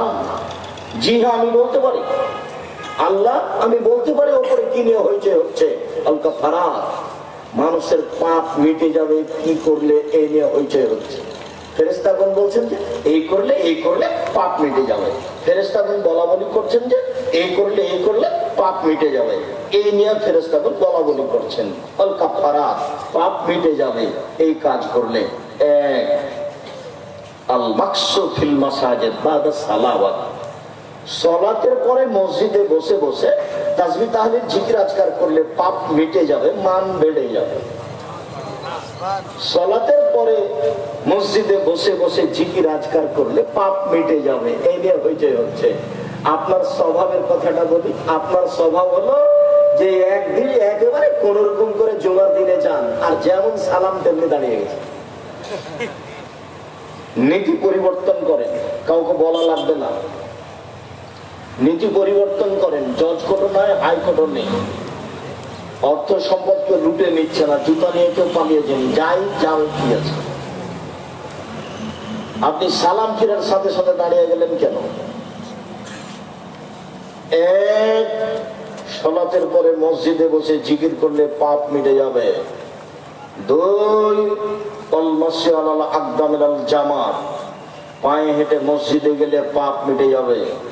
3, ইসবাগুল উযু আলাল মাকারিহি, কষ্টের সময় শীতের দিনে ভালো করে ওযু করলে পাপ মিটে যাবে, মান বেড়ে যাবে। কথা কিন্তু আমার এইটা, ভালো করে ওযু করলে পাপ মিটে যাবে, মান বেড়ে যাবে। এইবার ওযু 1 মিনিট দেখাচ্ছি ভালো করে, তার আগে আপনাকে দেখাই ওযু শেষে ওমর রাদিয়াল্লাহু তাআলা আনহু বলেন, রাসূল সাল্লাল্লাহু আলাইহি ওয়াসাল্লাম বলেছেন, ইয়াকুল বাদাল ওযু, কেউ যদি ওযুর পরে বলে আশহাদু আল্লা ইলাহা ইল্লাল্লাহু ওয়াহদাহু লা শারীকা লাহু ওয়া আশহাদু আন্না মুহাম্মাদান আবদুহু ওয়া রাসূলুহু, তাহলে তার জান্নাতের সবটি দরজা খুলে দেওয়া হবে। ফালাদখুলু মিনাই বাবিন মিনাল আবওয়াব, সে তখন জান্নাতের যে কোনো দরজা দিয়ে ঢুকতে পারে। বুখারী মুসলিম। জান্নাতের যে কোনো দরজা ঢুকতে পারে, বুখারী মুসলিম। আপনি ওযুর পরে যদি বলেন আশহাদু আল্লা ইলাহা ইল্লাল্লাহু ওয়াহদাহু লা শারীকা লাহু ওয়া আশহাদু আন্না মুহাম্মাদান আবদুহু ওয়া রাসূলুহু, আমি সাক্ষ্য দিচ্ছি আল্লাহ ছাড়া কোনো মাবুদ নেই, আমি সাক্ষ্য দিচ্ছি মুহাম্মদ আল্লাহর রাসূল, তার কোনো শরীক নাই আল্লাহ, এই দোয়া যদি আপনি পড়েন অজুর পরে, তাহলে জান্নাতের 8টি দরজা খুলে দেওয়া হবে, যেটা দিয়ে আপনার ইচ্ছা প্রবেশ করবেন। আব্দুর রাজ্জাক সাহেব, আমরা যে মুখস্থ করেছিলাম আল্লাহুম্মা জাল্লি মিনাত তাওবিন ওয়া জাল্লি মিনাল মুতাতাহহিরিন, আল্লাহ তুমি আমাদেরকে তওবাকারীদের অন্তর্ভুক্ত করো, তুমি আমাদের পবিত্রদের অন্তর্ভুক্ত করো। হ্যাঁ, এটা বলতে পারেন, হাদিস ঠিক আছে, তবে নেকি কি হবে তা রাসূল সাল্লাল্লাহু আলাইহি ওয়াসাল্লাম বলেন। নেকি হবে, তবে কি হবে এমনটা বলেন। আর যদি এই কালেমা পড়েন তাহলে সব দরজা খুলে গেছে। সুন্দর ওযু, 1 মিনিট পেশাব পায়খানা থেকে ফিরে এসে সুন্দর করে ওযু করবেন। আয়েশা রাদিয়াল্লাহু তাআলা আনহা বলেন, কানাত ইয়াদু ইয়ুমনা লিতামিহি ওয়া লিতুহুরিহি, রাসূলের ডান হাতটা ছিল ওযুর জন্য আর খাদ্য পানির জন্য, ওয়া ইয়াদুহুল ইসরা লিখালাইহি ওয়া মা কানা মিন আদা, বাম হাতটা পেশাব পায়খানার জন্য আর অপবিত্র খারাপ কিছুর জন্য।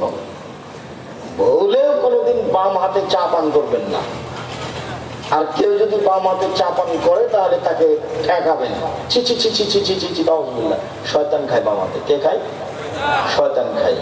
রাসূল সাল্লাল্লাহু আলাইহি ওয়াসাল্লাম বলছেন, লা ইয়াকুলান্না আহাদুকুম বিশিমালিহি ওয়া লা ইয়াশরাবান্না বিহা, অবশ্যই অবশ্যই তোমাদের কেউ যেন বাম হাতে না খায়, বাম হাতে পান না করে, কেননা শয়তান বাম হাতে খায়, শয়তান বাম হাতে পান করে।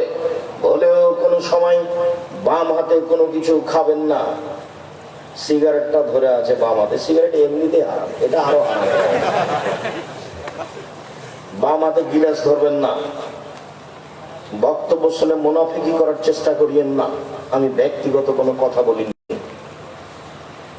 আপনার কিছু উপকার করতে চাই। আপনিও মানুষ, আজ হোক আর কাল হোক একদিন চলে যেতে হবে, এই কথাই ঠিক, আগে হোক আর পরে হোক। দীর্ঘদিন ধরে দেখে আসছিলাম শ্যাম মাস্টারকে, এই নদাপাড়া মাদ্রাসার সাথে জড়িত ছিলেন। হাফিজউদ্দিনকে দেখলাম, তারা আজকে নেদনিয়া থেকে চলে গেছেন। তারা অনেক বড় সমাজসেবক ছিলেন। আল্লাহ তাদের জান্নাতবাসী করুক, তাদের কবরের শাস্তি মাফ করুক। এলাকা থেকে যারা চলে গেছে তাদেরকে আল্লাহ জান্নাতবাসী করুক, তাদের কবরের শাস্তি মাফ করুক। সম্মানিত দিনী ভাই বোন, যাওয়ার পালা আছে, আজ হোক আর কাল হোক। চট করে একটা কথা মনে পড়লো, 1 মিনিট, মনে কিছু নিয়েন না। কথা যদি আপনার গায়ের উপরে লাগে তবু আপনি মনে কিছু নিয়েন না, লাগতেও পারে। যখন আমি এখানে বাসা করি, যখন লেবার মিস্ত্রি কাজ আরম্ভ করেছে, তখন পাড়ার ছেলেরা গিয়ে হাতুড় দিয়ে কয়েকজনকে মেরে তাড়িয়ে দিয়েছে।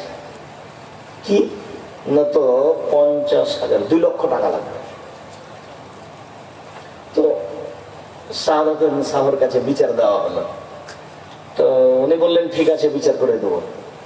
তো গেলাম আমি, আরো লোকজন আছে। একটা লোক স্বাধীন নামে, ওই পাড়া স্বাধীন তার নাম, তো খুব জোরে চিল্লাচিল্লি করছে, বলছে যে হ্যাঁ আপনি যারা কাজ করবে তাদেরকে বলে লেবার মিস্ত্রি নেননি, এরকম কিছু বলছে। অনেক লোকজন আছে। ইতিমধ্যে মুকশেদ মন্ডল লাভ দিয়ে উঠে বলছেন, তো কিসের বিচার নেই, যাই এখানে কোনো বিচার নেই। তো শাহাদাতুল সাহু তার মুখের উপরে কিছুই বললেন না, একেবারে কিছুই না, চুপ হয়ে থেকে গেলেন। বৈঠক ভেঙে গেল, সবাই চলে গেল। আমাকে বলে পাঠানো হলো যে ওনাকে কাজ করতে বলবেন, কোনো সমস্যা নেই। ঠিকই পরের দিন লেবার মিস্ত্রি কাজ করছে, কোনো সমস্যা নেই। তো মুকশেদ মন্ডল নেই, এটা হলো মূল কথা। চলে গেছেন, যাওয়ার পালা আছেই, আজ হোক আর কাল হোক। কাজে কথাকে উপেক্ষা করে কোনো লাভ নেই। কথাকে উপেক্ষা করে করবেন কি হবে? এমন কিছুই না। ভুলেও কোনোদিন বাম হাতে খাদ্য পানি ব্যবহার করবেন না। কাউকে দেখলেই নিষেধ করবেন, ছি ছি ছি ছি, বাম হাতে শয়তান খাই। ও কষ্ট পায়, তাকে তিতা লাগুক আর মিঠা লাগুক, তাতে আসে যায় না। বিমানবন্দরে ঢুকে বসে আছি, তো একটা লোক এসে বলছে চট করে সালাম দিয়ে কথা বলছে, কথা একটু নরম করে বললে হয় না? আমি বলছি যে আমি তো নরম করে বলতে পারি না, নরম করে বলি না, তার ফলাফল ভালো নয় এই জন্য। তো বলছে যে নরম করে বললেও তো হয়। তখন আমি বললাম যে আল্লাহ মাফ করুক, এখন বিমানবন্দরে যে লোকগুলো বসে আছে, যদি জরিপ করা হয় যে কার কথা মেনে চলে মানুষ বেশি, আমি যদি প্রথম না হয়ে আমি জাতির সামনে কথা বলবো না। তখন চট করে বলছে আমিও আপনার কথা মেনে চলি। তো অনেকদিন থেকে ভাবছিলাম কোনোদিন দেখা হলে বলবো যে একটু নরম করে বললেও তো হয়। নরম করে বললে হবে না, বক্তব্যের গতি এটা নয়। এই যা খাতাবা, যখন আল্লাহ রাসূল বক্তব্য দিতেন, অহমারা তাই না হতো, তার দুই চোখ লাল হয়ে যেত, অস্তাদা গাজাব হতো, রাগ বেশি হয়ে যেত, ওয়ালা শব্দ হতো, তার কণ্ঠ উঁচু হয়ে যেত, কান মনোযোগ যায় যেন তিনি সৈন্য দলকে ধমক দেখাচ্ছেন, এই করতে হবে সেই করতে হবে। এটা যেন তার বক্তব্যের গতি, যেখান দিয়ে যাবে কেটে ছিঁড়ে চলে যাবে 20 বছর পরে যেন মনে থাকে। তার নাম বক্তব্য। সে পক্ষে থেকে বিপক্ষে থাকে, সে বিপক্ষে থেকে তো বুঝেছে, বিপক্ষে আছে মানে কথা বুঝেছে। আপনি কথা উল্টে ধরলে আমার আসে যায় না, আমি ওই হিসাব করি না। মক্কা মদিনায় যদি কিয়ামত পর্যন্ত মানুষ ফাঁকা হয়ে দাঁড়ায়, তো আমি আব্দুর রাজ্জাক বিন ইউসুফ আমার হায়াতের বৈধতার ফতোয়া দেব না। সারা দুনিয়া তো বহু দূরের কথা। এবং আমি তখন কোরআন হাদিস আমার সাথে থাকবে না এই কথা আমি বলবো না। আমি বলবো আমার সাথে কোরআন হাদিস আছে, এই কথা আমি বলবো। আমি তো কোনো বিপদেই পড়িনি। বিপদে পড়লে ভুল পথে যাব এরকম অনুমোদন আছে কিনা, বিপদেই পড়লাম না তার আগে শরীয়তের সাথে এত কিছু ধর্ম পাগল হয়ে গেছে। ধর্ম রাজশাহী চাঁপাইনবাবগঞ্জের হাওয়াই লাড্ডু, दोनों हाथ में लड्डू जो चाहे उसको खा ले। ধর্ম পাগল হয়ে গেছে। মুহাম্মদ সাল্লাল্লাহু আলাইহি সাল্লামের নীতি কি পরিচয় আমরা ধর্ম দেখাচ্ছে। শুনুন সম্মানিত দিনী ভাই বোন, ভুলেও কোনোদিন খাওয়ার জন্য, পবিত্রতার জন্য বাম হাত ব্যবহার করবেন না। এসব পায়খানায় বাম হাত ব্যবহার করবেন, শয়তান বাম হাতে খায়। সুন্দর করে ওযু হয়েছে, দোয়া পড়েছি, এইবার সালাত। ওই দিকের আলোচনাটা লম্বা করলাম না, এইখানে একটু আলোচনা করে যাব। সেই জন্য আল্লাহু আকবার বলে সালাতে দাঁড়াতে হবে। আবু হুরায়রা রাদিয়াল্লাহু তাআলা আনহু বলেন, কান নবী সাল্লাল্লাহু আলাইহি সাল্লাম ইফতাতাহু ইসকুতু বাদ তাকবীরে বাইনা তাকবীরে ওয়া বাইনাল কিরাতে ইসকাতাতান। আল্লাহ রাসূল আল্লাহু আকবার বলার পরে কিছুক্ষণ থেমে থাকতেন। আল্লাহু আকবার বলার পরে কিছুক্ষণ থেমে থাকতেন। তা আমি বললাম, আল্লাহর নবী, আমার পিতামাতা আপনার জন্য উৎসর্গ হোক, আপনি থেমে চুপ থেকে কি বলেন? আপনি যে চুপ থাকেন তো আপনি কি বলেন? তখন আল্লাহ রাসূল বলছেন, আকুলু, আমি বলি, আল্লাহুম্মা বা'id বাইনি ওয়া বাইনা খাতায়ায়া কামা বা'আদতা বাইনাল মাশরিক ওয়াল মাগরিব।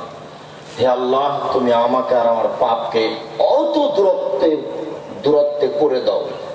আমার মাঝে আর আমার পাপের মাঝে এত দূরত্ব করো, পূর্ব এবং পশ্চিম একটা থেকে আর একটা যত দূরত্বে রয়েছে, মানে পাপ যেন আমার ধারে কাছে না আসে। আল্লাহ নাক্কিনি মিনাল খাতায়া কামা ইয়ানাক্কাত ফাবুল আবিজু মিনাদ দানাস। হে আল্লাহ, তুমি আমাকে আমার পাপকে ধুইয়ে দাও ময়লা থেকে, যেমন ভাবে সাদা কাপড়কে ময়লা থেকে ধুয়ে পরিষ্কার করা হয়। আল্লাহ মাগসিল খাতায়া বিল মাই ওয়াস সালজি ওয়াল বারাদ। হে আল্লাহ, তুমি আমার পাপ ধুইয়ে দাও ঠান্ডা পানি দিয়ে, তুষার দিয়ে, বরফ দিয়ে ধুয়ে পরিষ্কার করে দাও। এইটা একটা দোয়া পড়তে পারেন, তাকবীরে তাহরিমার পরে। তাকবীরে তাহরিমার পূর্বে একটু কথা বলে রাখি। দাঁড়াবেন, দুই পায়ের মাঝে ফাঁকা রাখবেন, শরীরের ভারসাম্য বজায় রাখতে যতটুকু ফাঁকা রাখা লাগে। দুই পা জমা রাখলে ভারসাম্য রাখা যাবে না। আর মহিলা বৈঠকে চাঁপাইনবাবগঞ্জে বলা হয়েছে যে দুই পায়ের গোড়ালি জমা করে রাখতে হবে, কেননা দুই পা ফাঁকা থাকলে লজ্জা স্থানের যোগাযোগ মাটির সাথে হতে পারে, মাটি অভিশাপ করবে। আবার বৈঠকে বলা হয়েছে, বুবু তুমি যদি সালোয়ার কামিজ পরে থাকো ভালো কথা, আর যদি শাড়ি পরো তাহলে ল্যাঙ্গট পরতে হবে, অন্যথায় নামাজে দাঁড়ালে লজ্জা স্থানের যোগাযোগ মাটির সাথে হবে। বুবু মিথ্যা কথা বলেছে, ধর্মের নামে একটা অহেতুক নোংরা কথা বলেছে। এত কাপড়ের ব্যবস্থা ছিল না, আর এখানে শরীকে নোংরা কথা কেন? ভুলেও নয়, কখনো নয়। আল্লাহু আকবার বলে সালাতে দাঁড়াবেন, ওযু সুন্দর করে করে আসবেন। ওখানে আর একটা কথা রেখে চলে এসেছি, প্রত্যেকটা অঙ্গকে 3 বার করে ধর নাম সুন্দর ওযু। 3 বার পানি দেওয়া নয়। কবজি পর্যন্ত একবার ধুইতে গিয়ে 10 বার পানি লাগুক। সম্পূর্ণ যখন ভিজে গেছে তখন একবার ধোয়া। ভিজে জায়গায় পানি দিয়ে ধর নাম দ্বিতীয়বার ধোয়া। ভিজে জায়গায় পানি দিয়ে ধর নাম তৃতীয়বার ধোয়া। এ হলো সুন্দর ওযু। কথা বুঝাতে পারেন? রাসূল সাল্লাল্লাহু আলাইহি সাল্লাম বলেছেন, কেউ যদি সুন্দর করে ওযু করে তারপরে 2 রাকাত সালাত আদায় করে, মনে মনে কথা না বলে, ওয়াজাবাত লাহুল জান্নাহ, সে জান্নাতে যাবেই। জরুরি, জান্নাত তার জন্য জরুরি। সুন্দর করে ওযু করলেন, এই হলো সুন্দর ওযু। আল্লাহু আকবার বলার পূর্বে কোনো দোয়া পড়বেন না। ওযু করার পরে যে দোয়া পড়েছেন সেটাই। আল্লাহু আকবার বলার পূর্বে বিসমিল্লাহ বলবেন না। আল্লাহু আকবার এটা খুব পাওয়ারফুল শব্দ, খুব ক্ষমতাধর। আল্লাহু আকবার, এর পূর্বে বিসমিল্লাহির রহমানির রহিম, আল্লাহু আকবার জিনা। ওযু করার সময় বিসমিল্লাহ বলবেন। যদি ওযুর সময় বিসমিল্লাহ না বলেন তাহলে ওযু হবে না, এই কথা রাসূল সাল্লাল্লাহু আলাইহি সাল্লাম বলেন। ওযু করার পরে মহিলাদের মাথা থেকে কাপড় পড়ে গেলে ওযু ভেঙে যাবে, কথা মিথ্যে। ওযু করার পরে নখ কাটলে ওযু ভেঙে যাবে, কথা মিথ্যে। ওযু করার পরে বাচ্চাকে দুধ খাওয়ালে ওযু ভেঙে যাবে, কথা মিথ্যে। ওযু করার পরে কুকুর ছুঁয়ে দিলে ওযু ভেঙে যাবে, কথা মিথ্যে। ওযু করার পরে ওযু ভেঙে যায় না। কি করলে ওযু ভাঙে? পেশাব করলে, কি করলে? পায়খানা করলে, কি করলে? বায়ু আসলে, কি করলে? ঘুমিয়ে গেলে, কি করলে? উটের গোস্ত খেলে। এছাড়া ঘেরা গোসলখানায় পরনে কাপড় নেই, খালি গায়ে গোসল করছেন, এরপর ওযু ভেঙে যাবে না। লজ্জা স্থানে যদি হাত পড়ে ওযু করা, গোসল করার সময়, তাহলে কি ওযু ভাঙবে না? জিনা ভাঙবে না, পুরুষ নারীর কারো ভাঙবে না। কেউ যদি উত্তেজিত অবস্থায়, যৌন উত্তেজিত অবস্থায় পুরুষ বা নারী যদি এই বিশেষ অঙ্গে হাত লাগায় তাহলে ওযু ভেঙে যাবে। তাছাড়া ওযু ভাঙবে না, স্বাভাবিক গোসলে ওযু ভাঙবে না।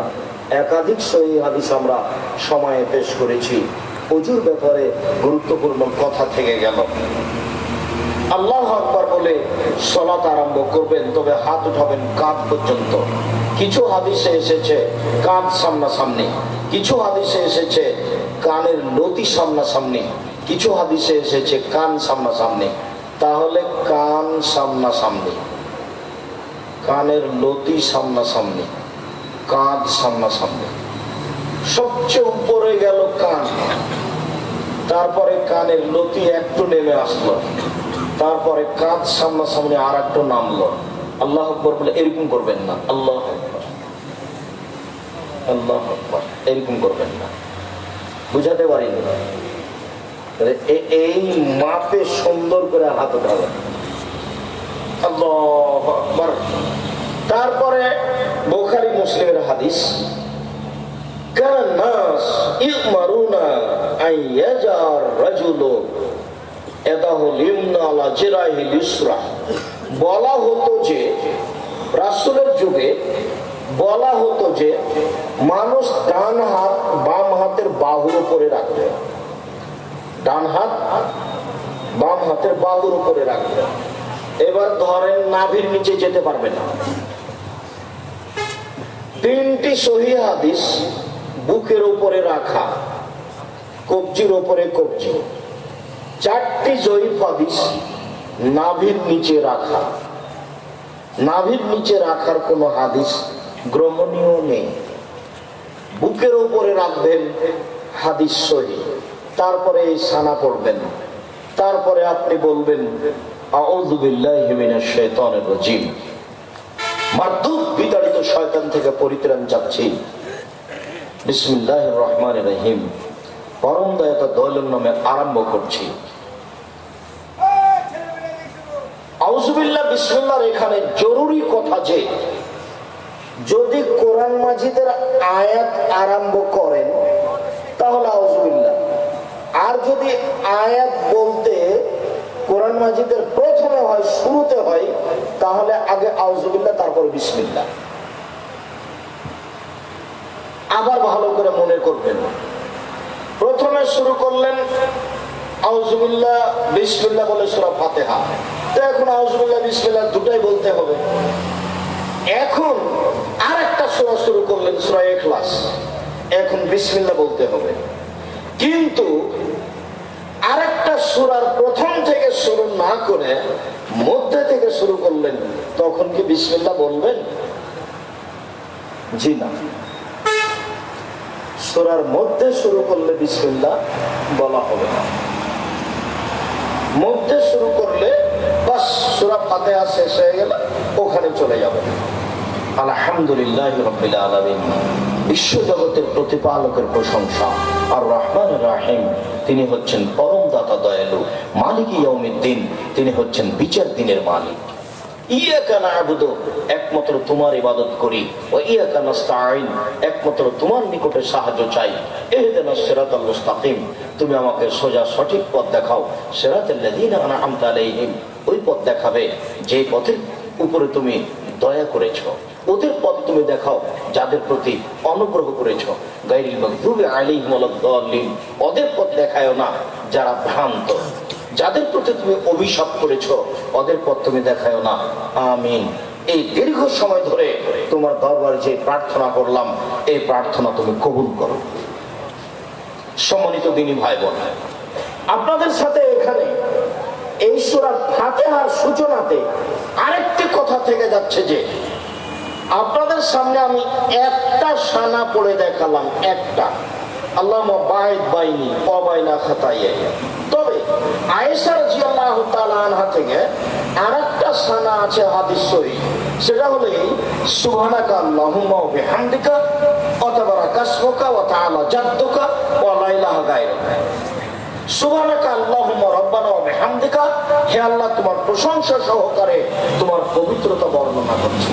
ওয়া তাবারাকা ইসমুকা, তোমার নাম মঙ্গলময় হোক। ওয়া তাআলা জাদ্দুকা, তোমার মর্যাদা উঁচু হোক। লা ইলাহা গায়রুকা, তুমি ছাড়া কোনো মাবুদ নেই। এইটি আপনি, এই দুরূদ দুটি আপনি 5 ওয়াক্ত সালাতে, নফল সালাতে পড়তে পারেন। তবে যদি রাতে উঠে সালাত আরম্ভ করেন তখনকার সানা একটু ভিন্ন। মুখস্থ করতে না পারলে তো চেষ্টা তো করতে হবে। তো ওখানে দুটা সানা বলে আবার এখানে ফিরে আসছি। এক, ঘুম থেকে উঠে কোরআন মাজিদের সূরা আল ইমরানের শেষ রুকুর 5 আয়াত পড়বেন। প্রথম 5 আয়াত, ইন্না ফি খালকিস সামাওয়াতি ওয়াল আরদি ওয়া ইখতিলাফিল লাইলি ওয়ান নাহার, এখান থেকে শুরু করে ইন্নাকা লা তুখলিফুল মিয়াদ 5 আয়াত। এরপরে আপনি বলবেন আশহাদু আল্লা ইলাহা ইল্লাল্লাহু ওয়াহদাহু লা শারীকা লাহু লাহুল মুলকু ওয়া লাহুল হামদু ওয়া হুয়া আলা কুল্লি শাইইন কাদির ওয়া সুবহানাল্লাহি ওয়া আলহামদুলিল্লাহি ওয়া লা ইলাহা ইল্লাল্লাহু আল্লাহু আকবার ওয়া লা হাওলা ওয়া লা কুওয়াতা ইল্লা বিল্লাহ রাব্বিগফিরলি। লা ইলাহা ইল্লাল্লাহু ওয়াহদাহু লা শারীকা লাহু আল্লাহ ছাড়া কোনো মাবুদ নাই, তার কোনো শরীক নাই। লাহুল মুলক, রাজত্ব তার, ওয়ালাহুল হামদ, প্রশংসা তার। লা ইলাহা ইল্লাল্লাহু ওয়াহদাহু লা শারীকা লাহু, লাহুল মুলক ওয়া লাহুল হামদু ওয়া হুয়া আলা কুল্লি শাইইন কাদির। তিনি সর্বশক্তিমান। ওয়া সুবহানাল্লাহি ওয়া আলহামদুলিল্লাহ, আল্লাহর পবিত্রতা বর্ণনা করি। আলহামদুলিল্লাহ, প্রশংসা আল্লাহর। লা ইলাহা ইল্লাল্লাহ, আল্লাহ ছাড়া কোনো মাবুদ নেই। আল্লাহু আকবার, তিনি মহান। লা হাওলা ওয়ালা কুওয়াতা ইল্লা বিল্লাহ, বাহ্যিকভাবে এবং আন্তরিকভাবে নড়াচড়া করার কোনো শক্তি নেই।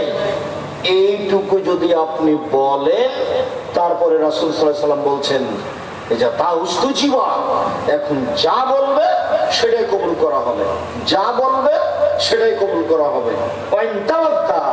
এখন যদি ওযু করে, অসাল্লাহ, যদি সালাত আদায় করে, কবিলাত সালাতুহু, তাহলে তার সালাত কবুল করা হবে।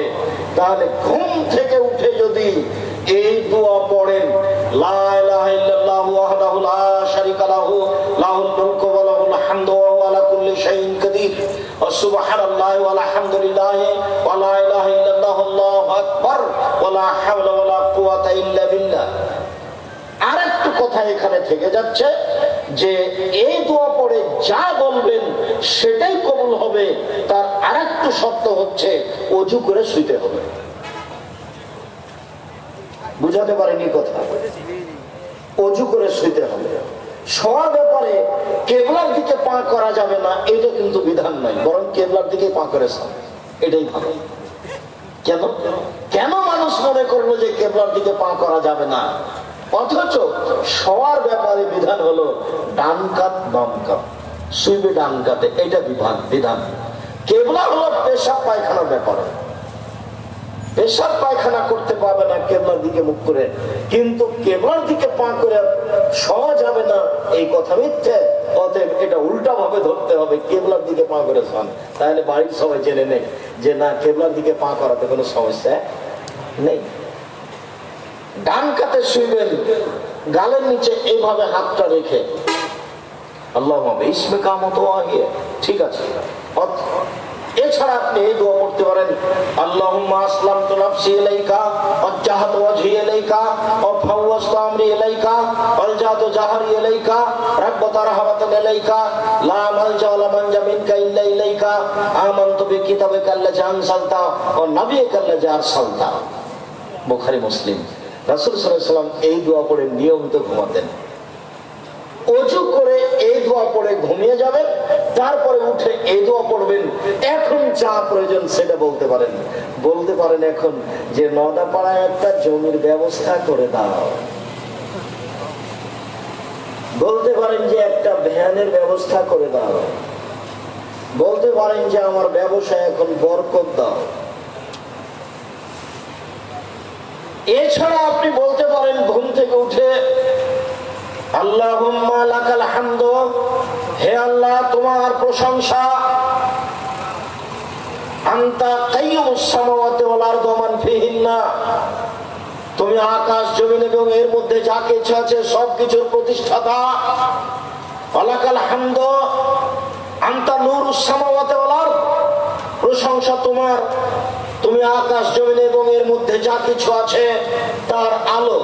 ওয়ালাকাল হামদু, আনতা মালিকুস সামাওয়াতি ওয়াল আরদি ওয়া মান ফিহিন্না, তুমি আকাশ জমিন এবং এর মধ্যে যা কিছু আছে তার মালিক। ওয়ালাকাল হামদ, প্রশংসা তোমার, আনতাল হাক্ক, তুমি সত্য, ওয়াদাকাল হাক্ক, তোমার ওয়াদা সত্য, ওয়ালিকাউকা হাক্কুন, বিচারের মাঠে তোমার সাক্ষাৎ সত্য, ওয়াকাউলুকা হাক্কুন, তোমার কথা সত্য, ওয়াল জান্নাতু হাক্কুন, জান্নাত সত্য, অন্নার হাক্কুন, জাহান্নাম সত্য, অন্নাবিউন হাক্কুন, নবীগণ সত্য, মুহাম্মাদুন হাক্কুন, মুহাম্মদ সত্য। আল্লাহুম্মা লাকা আসলামতু, হে আল্লাহ আমি তোমার কাছে মাথা নত করলাম, অবিকা আমানতু, আমি তোমাকে মেনে নিলাম, ওয়া আলাইকা তাওয়াক্কালতু, আমি তোমার উপরে ভরসা করলাম, ওয়া ইলাইকা আনাবতু, আমি তোমার নিকটে ফিরে গেলাম, অবিকা খাসামতু, আমি তর্ক বিতর্ক কথাবার্তা সব তোমার কাছে করলাম, ওয়া ইলাইকা হাকামতু, আমার বিচার আমি তোমার কাছে পেশ করলাম, এত কিছু আমি তোমার কাছে করলাম, তুমি আমার একটা কথা শোনো, ফাঁক ফেরিলি, তুমি আমাকে ক্ষমা করো। মা কাদ্দাম তো যা আগে করেছি, ও মা আক্ষার্ত যা পরে করেছি, ও মা আশ্রার্ত যা গোপনে করেছি, ও মা আলান্ত যা প্রকাশ্যে করেছি, অমান্ত আলাম বিহিমিননি, আমি তো জানি না, তুমি জানো আমি জীবনে কত পাপ করেছি, সব পাপ ক্ষমা করে দাও। আন্তাল মুকাদ্দেম, তুমি আগে থেকে আছো, অন্তাল মুআখির, তুমি চিরদিন থাকবে। লা ইলাহা ইল্লা আনতা, তুমি ছাড়া কোনো মাবুদ নেই। লা ইলাহা গায়রুকা, তুমি ছাড়া সত্য কোনো মাবুদ নেই। এই দোয়া করতে হবে তাহাজ্জুদ পড়তে উঠলে। ভারী লাগলো নাকি? কত কি মুখস্থ করে নিলেন, আর কত কি করলেন মিছিলে, আর কত কি বললেন, এটা ভারী লাগলো? জীবনের অনেক অংশ পার হয়ে গেছে, আজকে সিদ্ধান্ত পরিবর্তন করতে হবে। আজকে সিদ্ধান্ত পরিবর্তন করে এই নীতিতেই আসতে হবে, বিকল্প কোনো পথ নেই। বিসমিল্লাহির রহমানির রহিম, পরম দাতা দয়ালু নামে আরম্ভ করছি যে কোনো একটি সূরা। বিসমিল্লাহির রহমানির রহিম, কুল হুয়াল্লাহু আহাদ, হে নবী আপনি বলুন আল্লাহু একক, আল্লাহু সামাদ, তিনি নিরপেক্ষ মুখাপেক্ষীহীন, লাম ইয়ালিদ, তিনি কাউকে জন্ম দেননি, ওয়া লাম ইউলাদ, তিনি কারো থেকে জন্ম নেননি, ওয়া লাম ইয়াকুল লাহু কুফুয়ান আহাদ, তার সমকক্ষ কেউ নেই। এই বলে আল্লাহু আকবার, হাত ওই পর্যন্ত উঠিয়ে এবার যেতে হবে রুকুতে। রুকুতে যাওয়ার পূর্বে কয়েকটি জরুরি কথা। আয়েশা রাদিয়াল্লাহু তাআলা আনহা বলেন, রাসূল সাল্লাল্লাহু আলাইহি সাল্লাম যখন রুকুতে যেতেন তখন তার হাঁটুকে এইভাবে চেপে ধরতেন আর হাত দুটিকে সোজা রাখতেন। ওলা ইসাদ্দু রাসূ, মাথা নিচু না করতেন না উঁচু করতেন, মাথাটা নিচু করতেন না মাথা উঁচু করতেন, একবারে পিঠ সোজা করে রাখতেন। একাধিক সহিহ হাদিস, পিঠটা এভাবে বাঁকা করে রাখবেন না। রুকু সিজদা ভুল হলে কিন্তু সালাত কবুল হবে না। তিনটে জায়গায় ত্রুটি থাকলে সালাত কবুল হবে না। এক ওযু, দুই রুকু, তিন সিজদা। সালাত এমন একটি ইবাদত যার উপরে নির্ভর করে অন্যান্য ইবাদত। সালাত এমন একটি ইবাদত যার উপরে নির্ভর করে অন্যান্য ইবাদত। কোমর থেকে সামনের ওজন হাতের উপরে রেখে দিয়ে আপনি বলবেন সুবহান রাব্বিয়াল আযীম, উঁচু আল্লাহর পবিত্রতা বর্ণনা করছি। নইলে আপনি বলবেন সুবহানাকা আল্লাহুম্মা রাব্বানা ওয়া বিহামদিকা আল্লাহুম্মা ইগফিরলি, হে আল্লাহ তোমার প্রশংসা সহকারে পবিত্রতা বর্ণনা করছি, তুমি আমাকে ক্ষমা করো। নইলে আপনি বলবেন সুবহুন কুদ্দুসুন রব্বুল মালাইকাতুর রূহ, তুমি পাক, তুমি পবিত্র, তুমি ফেরেশতার প্রতিপালক, তুমি জিবরাইলের প্রতিপালক। নইলে আপনি বলবেন সুবহানা যিল জাবরুতি ওয়াল মালাকুতি ওয়াল কিবরি ওয়াল আজমা। নইলে আপনি সুবহান রাব্বিয়াল আযীম বলতে থাকবেন, বলতে থাকবেন, বলতে থাকবেন। 3 বারের হাদিস ঠিক নয়, 10 বারের হাদিস ঠিক নয়, 5 বারের হাদিস ঠিক নয়, যে যা পারে। মনে থাকবে না? মনে হয় যে যা পারে বেশি বেশি বলার চেষ্টা করবেন। সাহাবী বলছেন আল্লাহর নবী রুকুতে থেকে গেলেন সূরা বাকারা পড়ার সময়। সূরা বাকারা আড়াই পারা, মানে হিসাব নিকাশের বাইরে চলে গেল। মানুষই তো করেন। আমি আর আপনি চেষ্টা করলে পারবো, চেষ্টাই করি না, সাহসই করি না, তাহলে কি হবে? এটাও তো একটা গুরুত্বপূর্ণ ইবাদত। রুকুতে এগুলি বলছি। এবার সামি আল্লাহু লিমান হামিদা, একবার সোজা হয়ে দাঁড়াবেন। আল্লাহ ওই লোকের প্রশংসা শুনলো যে তার প্রশংসা করলো। মিলাস সামাতে, আকাশ পরিমাণ প্রশংসা, মিলাল আর জমিন পরিমাণ প্রশংসা, মিলামা বাইনাহুমা, আকাশ জমিনের মধ্যে যে ফাঁকা আছে এই পরিমাণ প্রশংসা, মিলামা শাইতানিন শাইন বাদো, এরপরে তুমি যত চাও তত তোমার প্রশংসা। এইগুলি বলে আপনি সিজদায় যাবেন। এই ছেলে, এইগুলি বলে আপনি সিজদায় যাবেন। সিজদায় অনেক দোয়া, সুবহান রাব্বিয়াল আলা, এছাড়া দোয়ার বই থেকে অনেক দোয়া মুখস্থ করে নেবেন। অন্যথায় কোরআনের আয়াত ব্যতীত যত হাদিসের দোয়া মুখস্থ আছে সব বলবেন। যদি ঋণ কর্জ থাকে তাহলে বলবেন আল্লাহ মাগফি নিবে হালালে কান হারামিক ওয়াগনি নিবে ফাদলে কামান সেওয়াকা। আর যদি খুব পাপ ক্ষমা চাচ্ছেন তাহলে বলবেন আল্লাহ ইন্নাকা আফুবুন তুহিব্বুল আফওয়া ফাফু আন্নি, হে আল্লাহ তুমি ক্ষমাশীল, ক্ষমাকে ভালোবাসো, আমাকে ক্ষমা করো। আর যদি মনে করেন যে আমি কত কি চাচ্ছি ঠিক বলতে পারি না, অনেক কিছু চাই, বাড়ি ঘর জমি জায়গা চাই, তাহলে আপনি বলবেন আল্লাহুম্মা রাব্বানা আতিনা ফিদ দুনিয়া হাসানাতাও ওয়া ফিল আখিরাতি হাসানাতাও ওয়া কিনা আযাবান্নার। যখন আপনি এই আয়াতের সাথে আল্লাহুম্মা লাগিয়ে দিবেন তখন এটা আর কোরআন মাজিদের আয়াত থাকবে না। কোরআন মাজিদের আয়াত রুকু সিজদায় পড়া নিষেধ। কিন্তু যখন আপনি এভাবে বলবেন আল্লাহুম্মা রাব্বানা আতিনা ফিদ দুনিয়া হাসানাতাও ওয়া ফিল আখিরাতি হাসানাতাও ওয়া কিনা আযাবান্নার, হে আল্লাহ তুমি আমাকে ইহকালে কল্যাণ দাও, পরকালে কল্যাণ দাও, তুমি আমাকে জাহান্নাম থেকে বাঁচাও, তখন এটা হাদিসের দোয়া হয়ে যাবে। আপনি সিজদায় এই দোয়া পড়তে পারেন। সিজদায় বেশি বেশি দোয়া কবুল হয়। রাসূল সাল্লাল্লাহু আলাইহি সাল্লাম বলেছেন সিজদা হচ্ছে দোয়া কবুলের জন্য উপযুক্ত জায়গা। রাসূল সাল্লাল্লাহু আলাইহি সাল্লাম বলেন উমিরতু নাসজুদা আলা সাবাতে আযাম, আমাকে 7 হাড়ের উপরে সিজদা করতে বলা হয়েছে।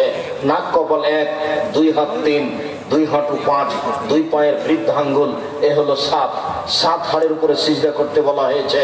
নাক কপাল একবারে আগিয়ে রাখবেন যাতে করে আপনার এই শরীরটা লম্বা হয়, আর পাগুলি জমা করে রাখবেন, 2 পায়ের মাঝে ফাঁকা রাখবেন না, হাতগুলিকে কানের পাশে রাখবেন, নইলে কাঁধ সামনাসামনি রাখবেন, উঠিয়ে রাখবেন। রাসূল সাল্লাল্লাহু আলাইহি সাল্লাম বলেছেন কুকুর যেভাবে হাত মাটির উপরে বিছিয়ে দেয় তোমরা এইভাবে হাত মাটির উপরে বিছিয়ে দিও না, কোনোকে উঁচু করে রাখো। নারী পুরুষ সবাই কোনোই উঁচু করে রাখবে। আপনি বলবেন সুবহান রাব্বিয়াল আলা, আরো অনেক দোয়া। এরপরে আপনি উঠে আসেন আল্লাহুম্মা গফিরলি ওয়ারহামনি ওয়াহদিনি ওয়াফিনি ওয়ারযুকনি, হে আল্লাহ তুমি আমাকে খেতে দাও, আমাকে রুচি দাও, আমাকে বরকত দাও, আমাকে বেকায়দায় ফেলো না। এরপরে আপনি আবার সিজদায় যাবেন, দোয়া পড়বেন, যত দোয়া আপনার মুখস্থ আছে কোরআন মাজিদের আয়াত ব্যতীত। এরপরে উঠে আসেন, এ হলো 1 রাকাত, এভাবে আর 1 রাকাত।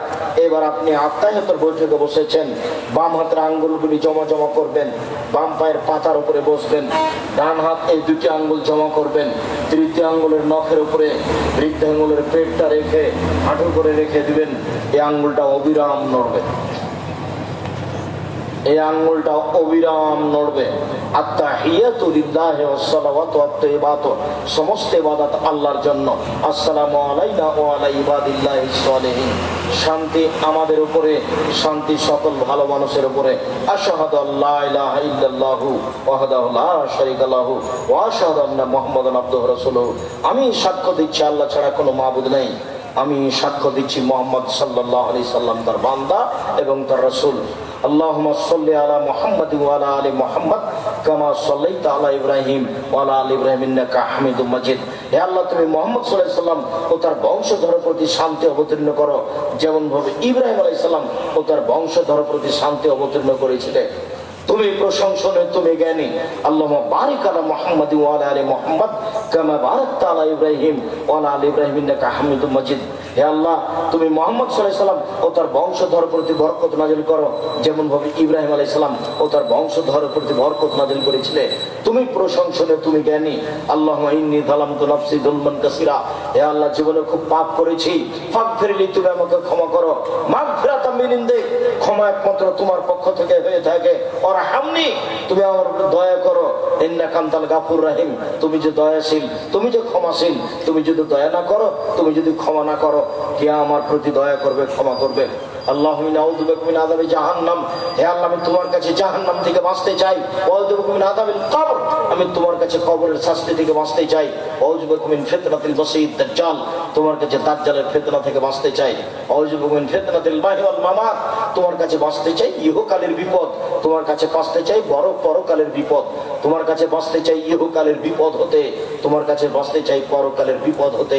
আল্লাহুম্মা নাউযু বিকা মিনাল মা'সা ওয়াল মাগরাম, তোমার কাছে বাঁচতে চাই ঋণ কর্জ হতে, তোমার কাছে বাঁচতে চাই বড় পাপ হতে। ভুলেও কোনোদিন ঋণ কর্জ নিয়ে ব্যাংক থেকে টাকা উঠিয়ে ব্যবসা করবেন না। ব্যাংকে চাকরি করেন সেই জন্য লোন নিয়ে বাড়ি করেছেন, মরলেই বোঝা যাবে কাজ উলট পালট হয়ে গেছে। আল্লাহ রাসূল বললেন, এই লোকের ঋণ আছে। জি, তা আমি গেলাম, তোমরা জানাজা করো। যার ঋণ আছে তার জানাজা নেই। ভুলে কোনোদিন ঋণ নিয়ে জীবিকা নির্বাহ করার চেষ্টা করবেন না। আমি আপনাদের বহুদিন পরামর্শ দিয়েছি, এমন ভাবে ব্যবসা শুরু করেন 200 টাকা হলেই হবে। 200 টাকার ব্যবসায় দেশে আছে, আপনি কোটি টাকা দিয়ে ঋণ নিয়ে কাজ করতে যাবেন কেন? কথা চট করে এই কথাটাতে মনে পড়ে গেল। আব্দুল্লাহ যে কথা বললো যে রাজশাহীতে বোনকে জমি দেওয়া হয়, তো সেই লোক কি যেন ডক্টরেট করছে কি বিষয়ে, তো আমার কাছে আসলে এসে কিছু জিজ্ঞাসা করছে। তো জিজ্ঞাসার এক পর্যায়ে আমাকে বলছে যে আপনার আব্বা তো মারা গেছে। জি, তো জমি জায়গা, আমার আব্বাকে মাটি দেওয়ার পরে জমি জায়গা ভাগ করার পরে খেয়েছি। বলছে যে আমি এই কথাটা নোট করে নিলাম, এই কথাটা আপনার থেকে যাবে আমার বই, সেটা আপনার ব্যাপার। আমার আব্বাকে মাটি দিয়ে এসে আগে জমি জায়গা ভাগ করে খাওয়া দাওয়া করেছি। যদি যে জমি জায়গার ভাগ আমরা নিই না, আমি তো কিছু চিনি, আমার ছোট ভাই জমি চিনে না। যেটুকু আমার আবার জমি, আমার বোনেরা ওদের স্বামীরাই জমি চাষ করে খায়, আমরা ওটা নিয়ে কোনোদিন খেয়াল করিনি, ওটা হিসাবও করি না। ওখানে কি হয় তা কোনোদিন জিজ্ঞাসাও করি না। তো আমি আপনাদের অনেক বলেছি অনেক সময় যে আপনার দাদা মারা গেছেন, তো আপনার বাপ জমি ভাগ পাবে সকালে আর আপনার ফুফু পাবে বিকালে, এরকম কি না? দুইজন একসাথে, দুইজন একসাথে, এটাই শরীয়ত। এবং এটাই ভাবতে হবে, কারো হক মেরে খেয়ে এই জীবিকা নির্বাহ করে কোনো সফলতা আসবে না। জীবিকা নির্বাহের উপরে খুব সতর্ক হয়ে যায়। এইসব জীবিকা নির্বাহের প্রয়োজন নাই, যাতে অবৈধ উপার্জন আছে। মধ্যখানে আরেকটা জরুরি কথা থেকে গেল, জীবনে একটা কাজ কোনো সময় আপোষ করবেন না, সেটা হলো সালাত, নামাজ। একটু পরে পড়বো এই কথা জীবনে কোনোদিন বলবেন না। 2, হালাল রুজি জীবন বাজি রেখে হলেও করতে হবে। 3, কোরআন মাজিদ তেলাওয়াত করা। 4, দোকানপাটে বসে গল্প জমাবেন না। এই 4টা কথা মনে রাখবেন। আমি সালাতের শেষের দিকে আসছি, তবে আপনাকে আমি জরুরি অনুরোধ করে সালাতের সাথে সাথে এই 4টা কথা মনে রাখার জন্য অনুরোধ জানাচ্ছি। 1, 5 ওয়াক্ত সালাতের সাথে কোনো সময় আপোষ করবেন না, ছেলে মেয়ে বউ বেটি সবাই। 2, হালাল রুজি। 3, কোরআন তেলাওয়াত। 4, দোকানপাটে বসে গল্প। দোকান বসবেন, ওখানে টিভি চলছে, জীবনটা একেবারে 16 আনায় মিছে। আর ছেলে মেয়েকে এত মোবাইল ব্যবহার করতে দিবেন না, এগুলো সব বন্ধ করতে হবে। সমাজের জাতির ছেলে মেয়ের চরিত্র আপনার সহযোগিতায় ধ্বংস হয়ে যাচ্ছে, এটা আপনাকে খুব ভালোভাবে খেয়াল করতে হবে আহাল পরিবারের উপরে। আর মুসলিম বোন, আমি আপনাকে অনুরোধ জানিয়ে বলছি, আপনি গভীর রাত মনে করে হয়তো বা কষ্ট পাচ্ছেন বা চলে গেছেন, আপনার জন্য জান্নাতের সব দরজা খোলা। এইদিকে দেখেন 4টা কাজ করতে পারলে, 1, 5 ওয়াক্ত সালাত আদায় করবেন। 2, রমজান মাসে সিয়াম পালন করবেন। 3, স্বামীকে মেনে চলবেন, তিতা লাগলেও মিঠা লাগলেও। স্বামীকে মেনে চলতে হবে, এই কথাই ঠিক, তিতা লাগলেও মিঠা লাগলেও। 4, জেনায় লিপ্ত হবেন না। যদি কোনোদিন দুর্ঘটনা হয়ে গিয়েও থাকে তাহলে তওবা করেন, ভালো পথ ফিরে আসতে পারবেন, ভালো পথে ফিরে আসতে পারবেন ইনশাআল্লাহ। 4টা কাজ থেকে বিরত থাকেন, 4টা কাজ করেন, জান্নাতের সব দরজা খোলা। 1, 5 ওয়াক্ত সালাত আদায় করবেন। 2, রমজান মাসের সিয়াম পালন করবেন। 3, স্বামীকে মেনে চলবেন, তিতা লাগলেও মিঠা লাগলেও। অনেক সময় স্বামীকে মেনে চলা যায় না, তার মুখের গালি, তার অকথ্য ভাষা অনেক কষ্ট দেয়, যার কারণে মনটা খুব কষ্ট পায়। এক গিলাস পানি চাইলে গিলাসটা নিয়ে সামনে গিয়ে একবারে ঠেকনা দিয়ে রেখে দেওয়া হয়। সেটা যাই হোক, যেহেতু এর সাথে সংসার করছেন, কাজেই স্বামীকে মেনেই চলতে হবে, যতই খারাপ লাগুক। আমার আর আপনার কিছু করার নেই। রাসূল সাল্লাল্লাহু আলাইহি ওয়াসাল্লাম এভাবে বলেছেন। 4, জেনায় লিপ্ত হবেন না, জান্নাতের সব দরজা খোলা। আপনাকে আরো একটি অনুরোধ করে যাচ্ছি, জরুরি প্রয়োজন ছাড়া বাড়ির বাইরে যায়েন না। জরুরি প্রয়োজন ছাড়া বাড়ির বাইরে যায়েন না। বাড়ির বাইরে গিয়ে নিজের মান সম্মান রক্ষা করা যাবে না। কোনো মহিলা বাড়ির বাইরে গিয়ে তার মান সম্মান রক্ষা করতে পারে না। কোনো মহিলা পয়সা উপার্জন করে, চাকরি বাকরি করে মান সম্মান রক্ষা করতে পারে না। যেদিন মুহাম্মদ সাল্লাল্লাহু আলাইহি সাল্লাম বিদায় হজের ভাষণে, ওই আরাফার মাঠে বিদায় হজের ভাষণে তিনি বললেন, পৃথিবীর মানুষ, হে পুরুষ মানুষ, তোমরা শুনে রাখো, তোমাদের আমি সতর্ক করছি মহিলাদের ব্যাপারে। পৃথিবীর মানুষ, আমি তোমাদেরকে সতর্ক করছি মহিলাদের ব্যাপারে। 1, তোমরা আল্লাহর সাথে ওয়াদা করে মহিলাদেরকে বাড়িতে নিয়ে এসেছ। 2, তোমরা মোহর দিব বলে তাদেরকে হালাল করেছ। 3, রুজির দায়িত্বে তোমরা। 4, কাপড়ের দায়িত্বে তোমরা, ভরণ পোষণের দায়িত্বে তোমরা। তাহলে স্বামী তার উপার্জনের জিম্মেদারি পালন করবে, এই কথাই ঠিক। আপনি উপার্জন করে সংসারের সমস্যা ঘটাবেন, এই সংসার সুখময় শান্তিপূর্ণ হতে পারে না। যেখানে গন্ডগোল আছে, হইচই আছে, মারামারি আছে, মুখ কথা কাটাকাটি আছে, সেটা সংসার নয়। আল্লাহ তাআলা বলছেন, আমি মহিলাদেরকে সৃষ্টি করেছি যাতে করে তাদের স্বামীরা তাদের কাছে শান্তি তৃপ্তি পায়। যদি আপনাদের দুজনের মাঝে তর্ক বিতর্ক হয়, যদি সবসময় কথা কাটাকাটি হয়, তাহলে সেখানে শান্তি আছে কি আর তৃপ্তি আছে কি? কথাই কথাই যদি ঝগড়া হয়, তাহলে সেখানে শান্তি আছে কি আর তৃপ্তি আছে কি? নিজের ব্যক্তিত্বকে সবকে একেবারে মাটিতে মিশিয়ে দিয়ে নিজেকে মনে করেন আমার শান্তি তৃপ্তি আমার স্বামীর নিকটে, আমি তার 2 পায়ের নিকটে সম্মান জানিয়ে তাকে মূল্যায়ন করে জীবিকা নির্বাহ করব। তাহলে আপনিও শান্তিতে থাকবেন, আপনার স্বামীও শান্তিতে থাকবে। এই কথাই ঠিক। আব্দুর রাজ্জাক সাহেবের কথাকে উপেক্ষা করে নারী জাতি 71 টিভিতে সফলতা আনতে পারে না, এটা অসম্ভব। নারীদেরকে সৃষ্টি করা হয়েছে বাচ্চা প্রসবের জন্য এবং স্বামীকে শান্তি তৃপ্তি দেওয়ার জন্য। এটা আমি বলিনি, এসব টিভি আমি 5 পয়সা দাম দিলে আপনি কি মনে করেন? ও শতবার বললো আমাকে হিসাব করে তাকে কথা বলতে হবে, এই কথা আমি কোনোদিন ভাবিনি। জাতির কলঙ্ক নারী হচ্ছে বেগম রোকেয়া, আমাকে নতুন ভাবে বলতে হবে না, আমি সেদিনে বলে এসেছি। বেগম রোকেয়া কেমন নারী সেটা আপনাকে যদি জানতে হয়, তাহলে কেন হব অবরোধবাসিনী বই পড়তে হবে। মুসলিম নারীর প্রতি তার কত নোংরা কলম। অবরোধবাসিনী, তার একটা বই পাওয়া যাবে, কেন হব অবরোধবাসিনী।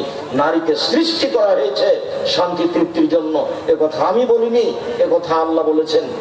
নারীকে সৃষ্টি করা হয়েছে বাচ্চা প্রসবের জন্য, একথা আমি বলিনি, একথা আল্লাহ বলছেন। আল্লাহ বলছেন, নিসাউকুম হারসুল লাকুম ফাতু হারসাকুম আন্না শি'তুম। পৃথিবীর মানুষ, তোমরা তোমাদের স্ত্রীর কাছে তোমাদের খেতে আসো, তোমাদের জমি, তোমাদের স্ত্রী তোমাদের জমি, তোমাদের স্ত্রী তোমাদের ক্ষেত, তোমরা তোমাদের জমিতে তোমাদের খেতে আসো তোমাদের ইচ্ছা মতো, যেভাবে তোমাদের ইচ্ছা হয় সেভাবে।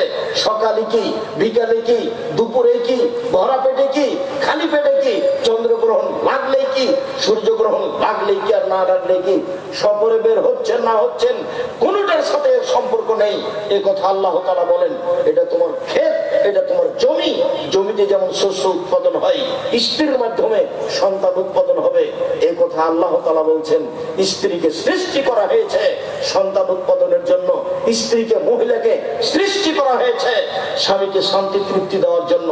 যারাই এই কথা উপেক্ষা করে সমাজে কিছু করতে চেয়েছে, তারা কোনোদিন মরা পর্যন্ত সফলতা আনতে পারবে না, বরং পরকালে হারাবে, জাহান্নামে যেতে হবে, জান্নাত হবে না। দিনরাত স্বামীর সাথে তর্ক বিতর্ক করে, ঘোরাঘুরি করে, গন্ডগোল করে জান্নাত লাভ করা যায় না। মরার আগে জান্নাত হারিয়ে গেছে।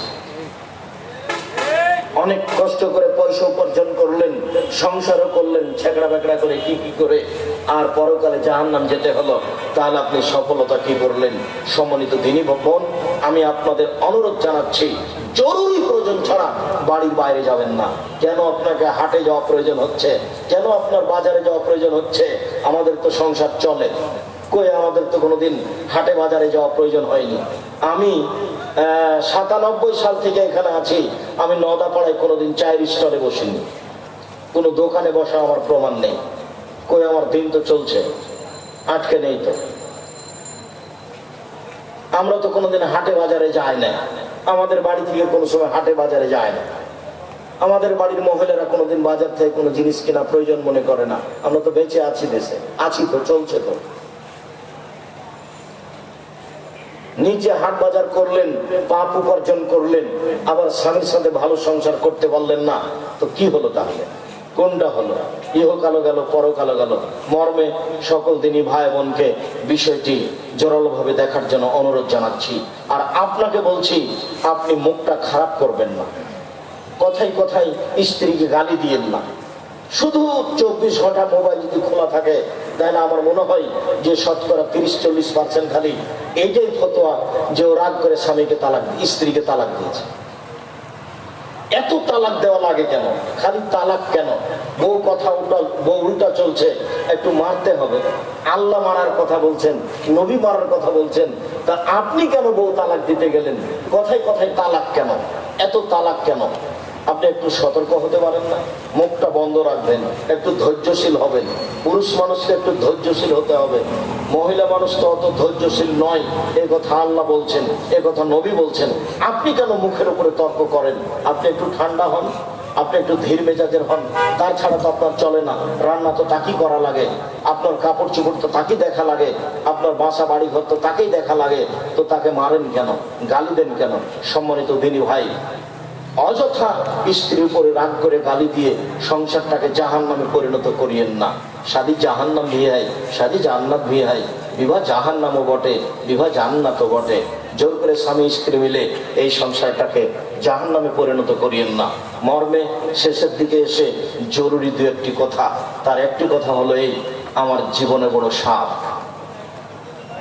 এদেশের মাটিতে আমি উন্নত মানের প্রতিষ্ঠান গড়বই ইনশাআল্লাহ। এটা আমার জীবনে বড় সাপ। 2016 সালের 17ই ফেব্রুয়ারি রোজ বুধবার বিকাল 4টা 4:30টার সময় জামিয়া সালাফিয়া ডাঙ্গিপাড়া পবারাসের ফাঁকা মাঠে বলেছিলাম, আমার হাতে টাকা নাই, এ কথাও সত্য, এখানে প্রতিষ্ঠান গড়বে, এ কথাও সত্য, ইনশাল্লাহ গড়বেই গড়বে। কিভাবে হবে তা আমি জানি না, তবে হবে নিশ্চিত, ইনশাল্লাহ হবেই হবে। বিশাল প্রতিষ্ঠান, এদেশের সবচেয়ে বড় প্রতিষ্ঠান। প্রায় 1240 জন ছাত্র ছিল এবছরের জানুয়ারিতে ভর্তি। অনেক 715 জন ছিল মেয়ে। দুই প্রতিষ্ঠান মিলে 156 জন শিক্ষক শিক্ষিকা। একদিন তো 17 লক্ষ টাকা বেতনের কথা বলছিলাম, এখন অনেক বেশি। সব ব্যবস্থা আল্লাহর পক্ষ থেকে হচ্ছে। আপনাকে খালি বলছে আপনি একটু দোয়া করবেন। সহযোগিতা সবাই করতে পারে না, খালি একটু বলবেন আল্লাহ তুমি জামিয়া সালাফিয়াকে কবুল করো, এটা আমার দাবি। আমার মনে বড় সাধ, এদেশের মাটিতে আমি উন্নত মানের প্রতিষ্ঠান গড়বই ইনশাআল্লাহ। 2013 সালের 24 আগস্ট রোজ মঙ্গলবার জামিয়া সালাফের রূপগঞ্জ নারায়ণগঞ্জ ঢাকা, এই মাটিতে আমি বলেছিলাম আমার হাতে টাকা নেই, এ কথা সত্য, এখানে প্রতিষ্ঠান গড়বে, এ কথা সত্য, ইনশাআল্লাহ গড়বেই গড়বে। ওই প্রতিষ্ঠানে এখন 550 শতক জমিন কেনার সিদ্ধান্ত নিয়েছে। প্রায় 250 শতক কিনা হয়ে গেছে আলহামদুলিল্লাহ। বিশাল ভূখণ্ডের উপরে প্রতিষ্ঠান গড়বে ইনশাআল্লাহ, প্রায় 25-30 বিঘা। আমি আপনাদের কাছে দুয়ার ভিখারি। উপরে যদি একটু নড়চড় হয়ে যায় তাহলে কিছু করা যাবে না, আর উপর যদি ঠিক থাকে তাহলে এগুলো সব সহজ ঠিক। এই জন্য আমার দাবি আন্তরিকভাবে, আপনি আমার দিনী ভাই, আপনি আমার দিনী বোন, একটু জামিয়া সালাফের জন্য দোয়া করবেন। জামিয়া সালাফের সাথে আরো যত প্রতিষ্ঠান রয়েছে, অনলাইন আল ইতেশাম টিভি রয়েছে, জামিয়া সালাফের সাথে আপনার এই মাসিক আল ইতেশাম পত্রিকা রয়েছে। যাওয়ার সময় কেউ খালি যাবেন না, 20-25-30 টাকা দিয়ে একটা পত্রিকা হাতে নিয়ে যাবেন। আর এই সলাতুর রসুল বনাম প্রচলিত সলাত, রাসূল সাল্লাল্লাহু আলাইহি ওয়াসাল্লামের সলাত বনাম প্রচলিত সলাত, অনেকদিন থেকে আমার সাথ ছিল সলাতের উপরে, নামাজের উপরে একটা বই লেখা। আমরা সম্ভবপর সুন্দর করে উপযুক্ত ভাবে বের করার চেষ্টা করেছি। সলাতুর রাসূল সহ আর আব্দুল্লাহর তো মিন্নাতুল বাড়ি আছে। আর দোয়াগুলি তো আপনি দোয়ার বই পাবেন, যত বই আপনি স্টেজে দেখছেন, বিশেষভাবে পত্রিকা মাসিকা লিতেশাম বইগুলি সংগ্রহ করার অনুরোধ রেখে সকল দিনই ভাই বোনকে 5 ওয়াক্ত সালাতের প্রতি গুরুত্ব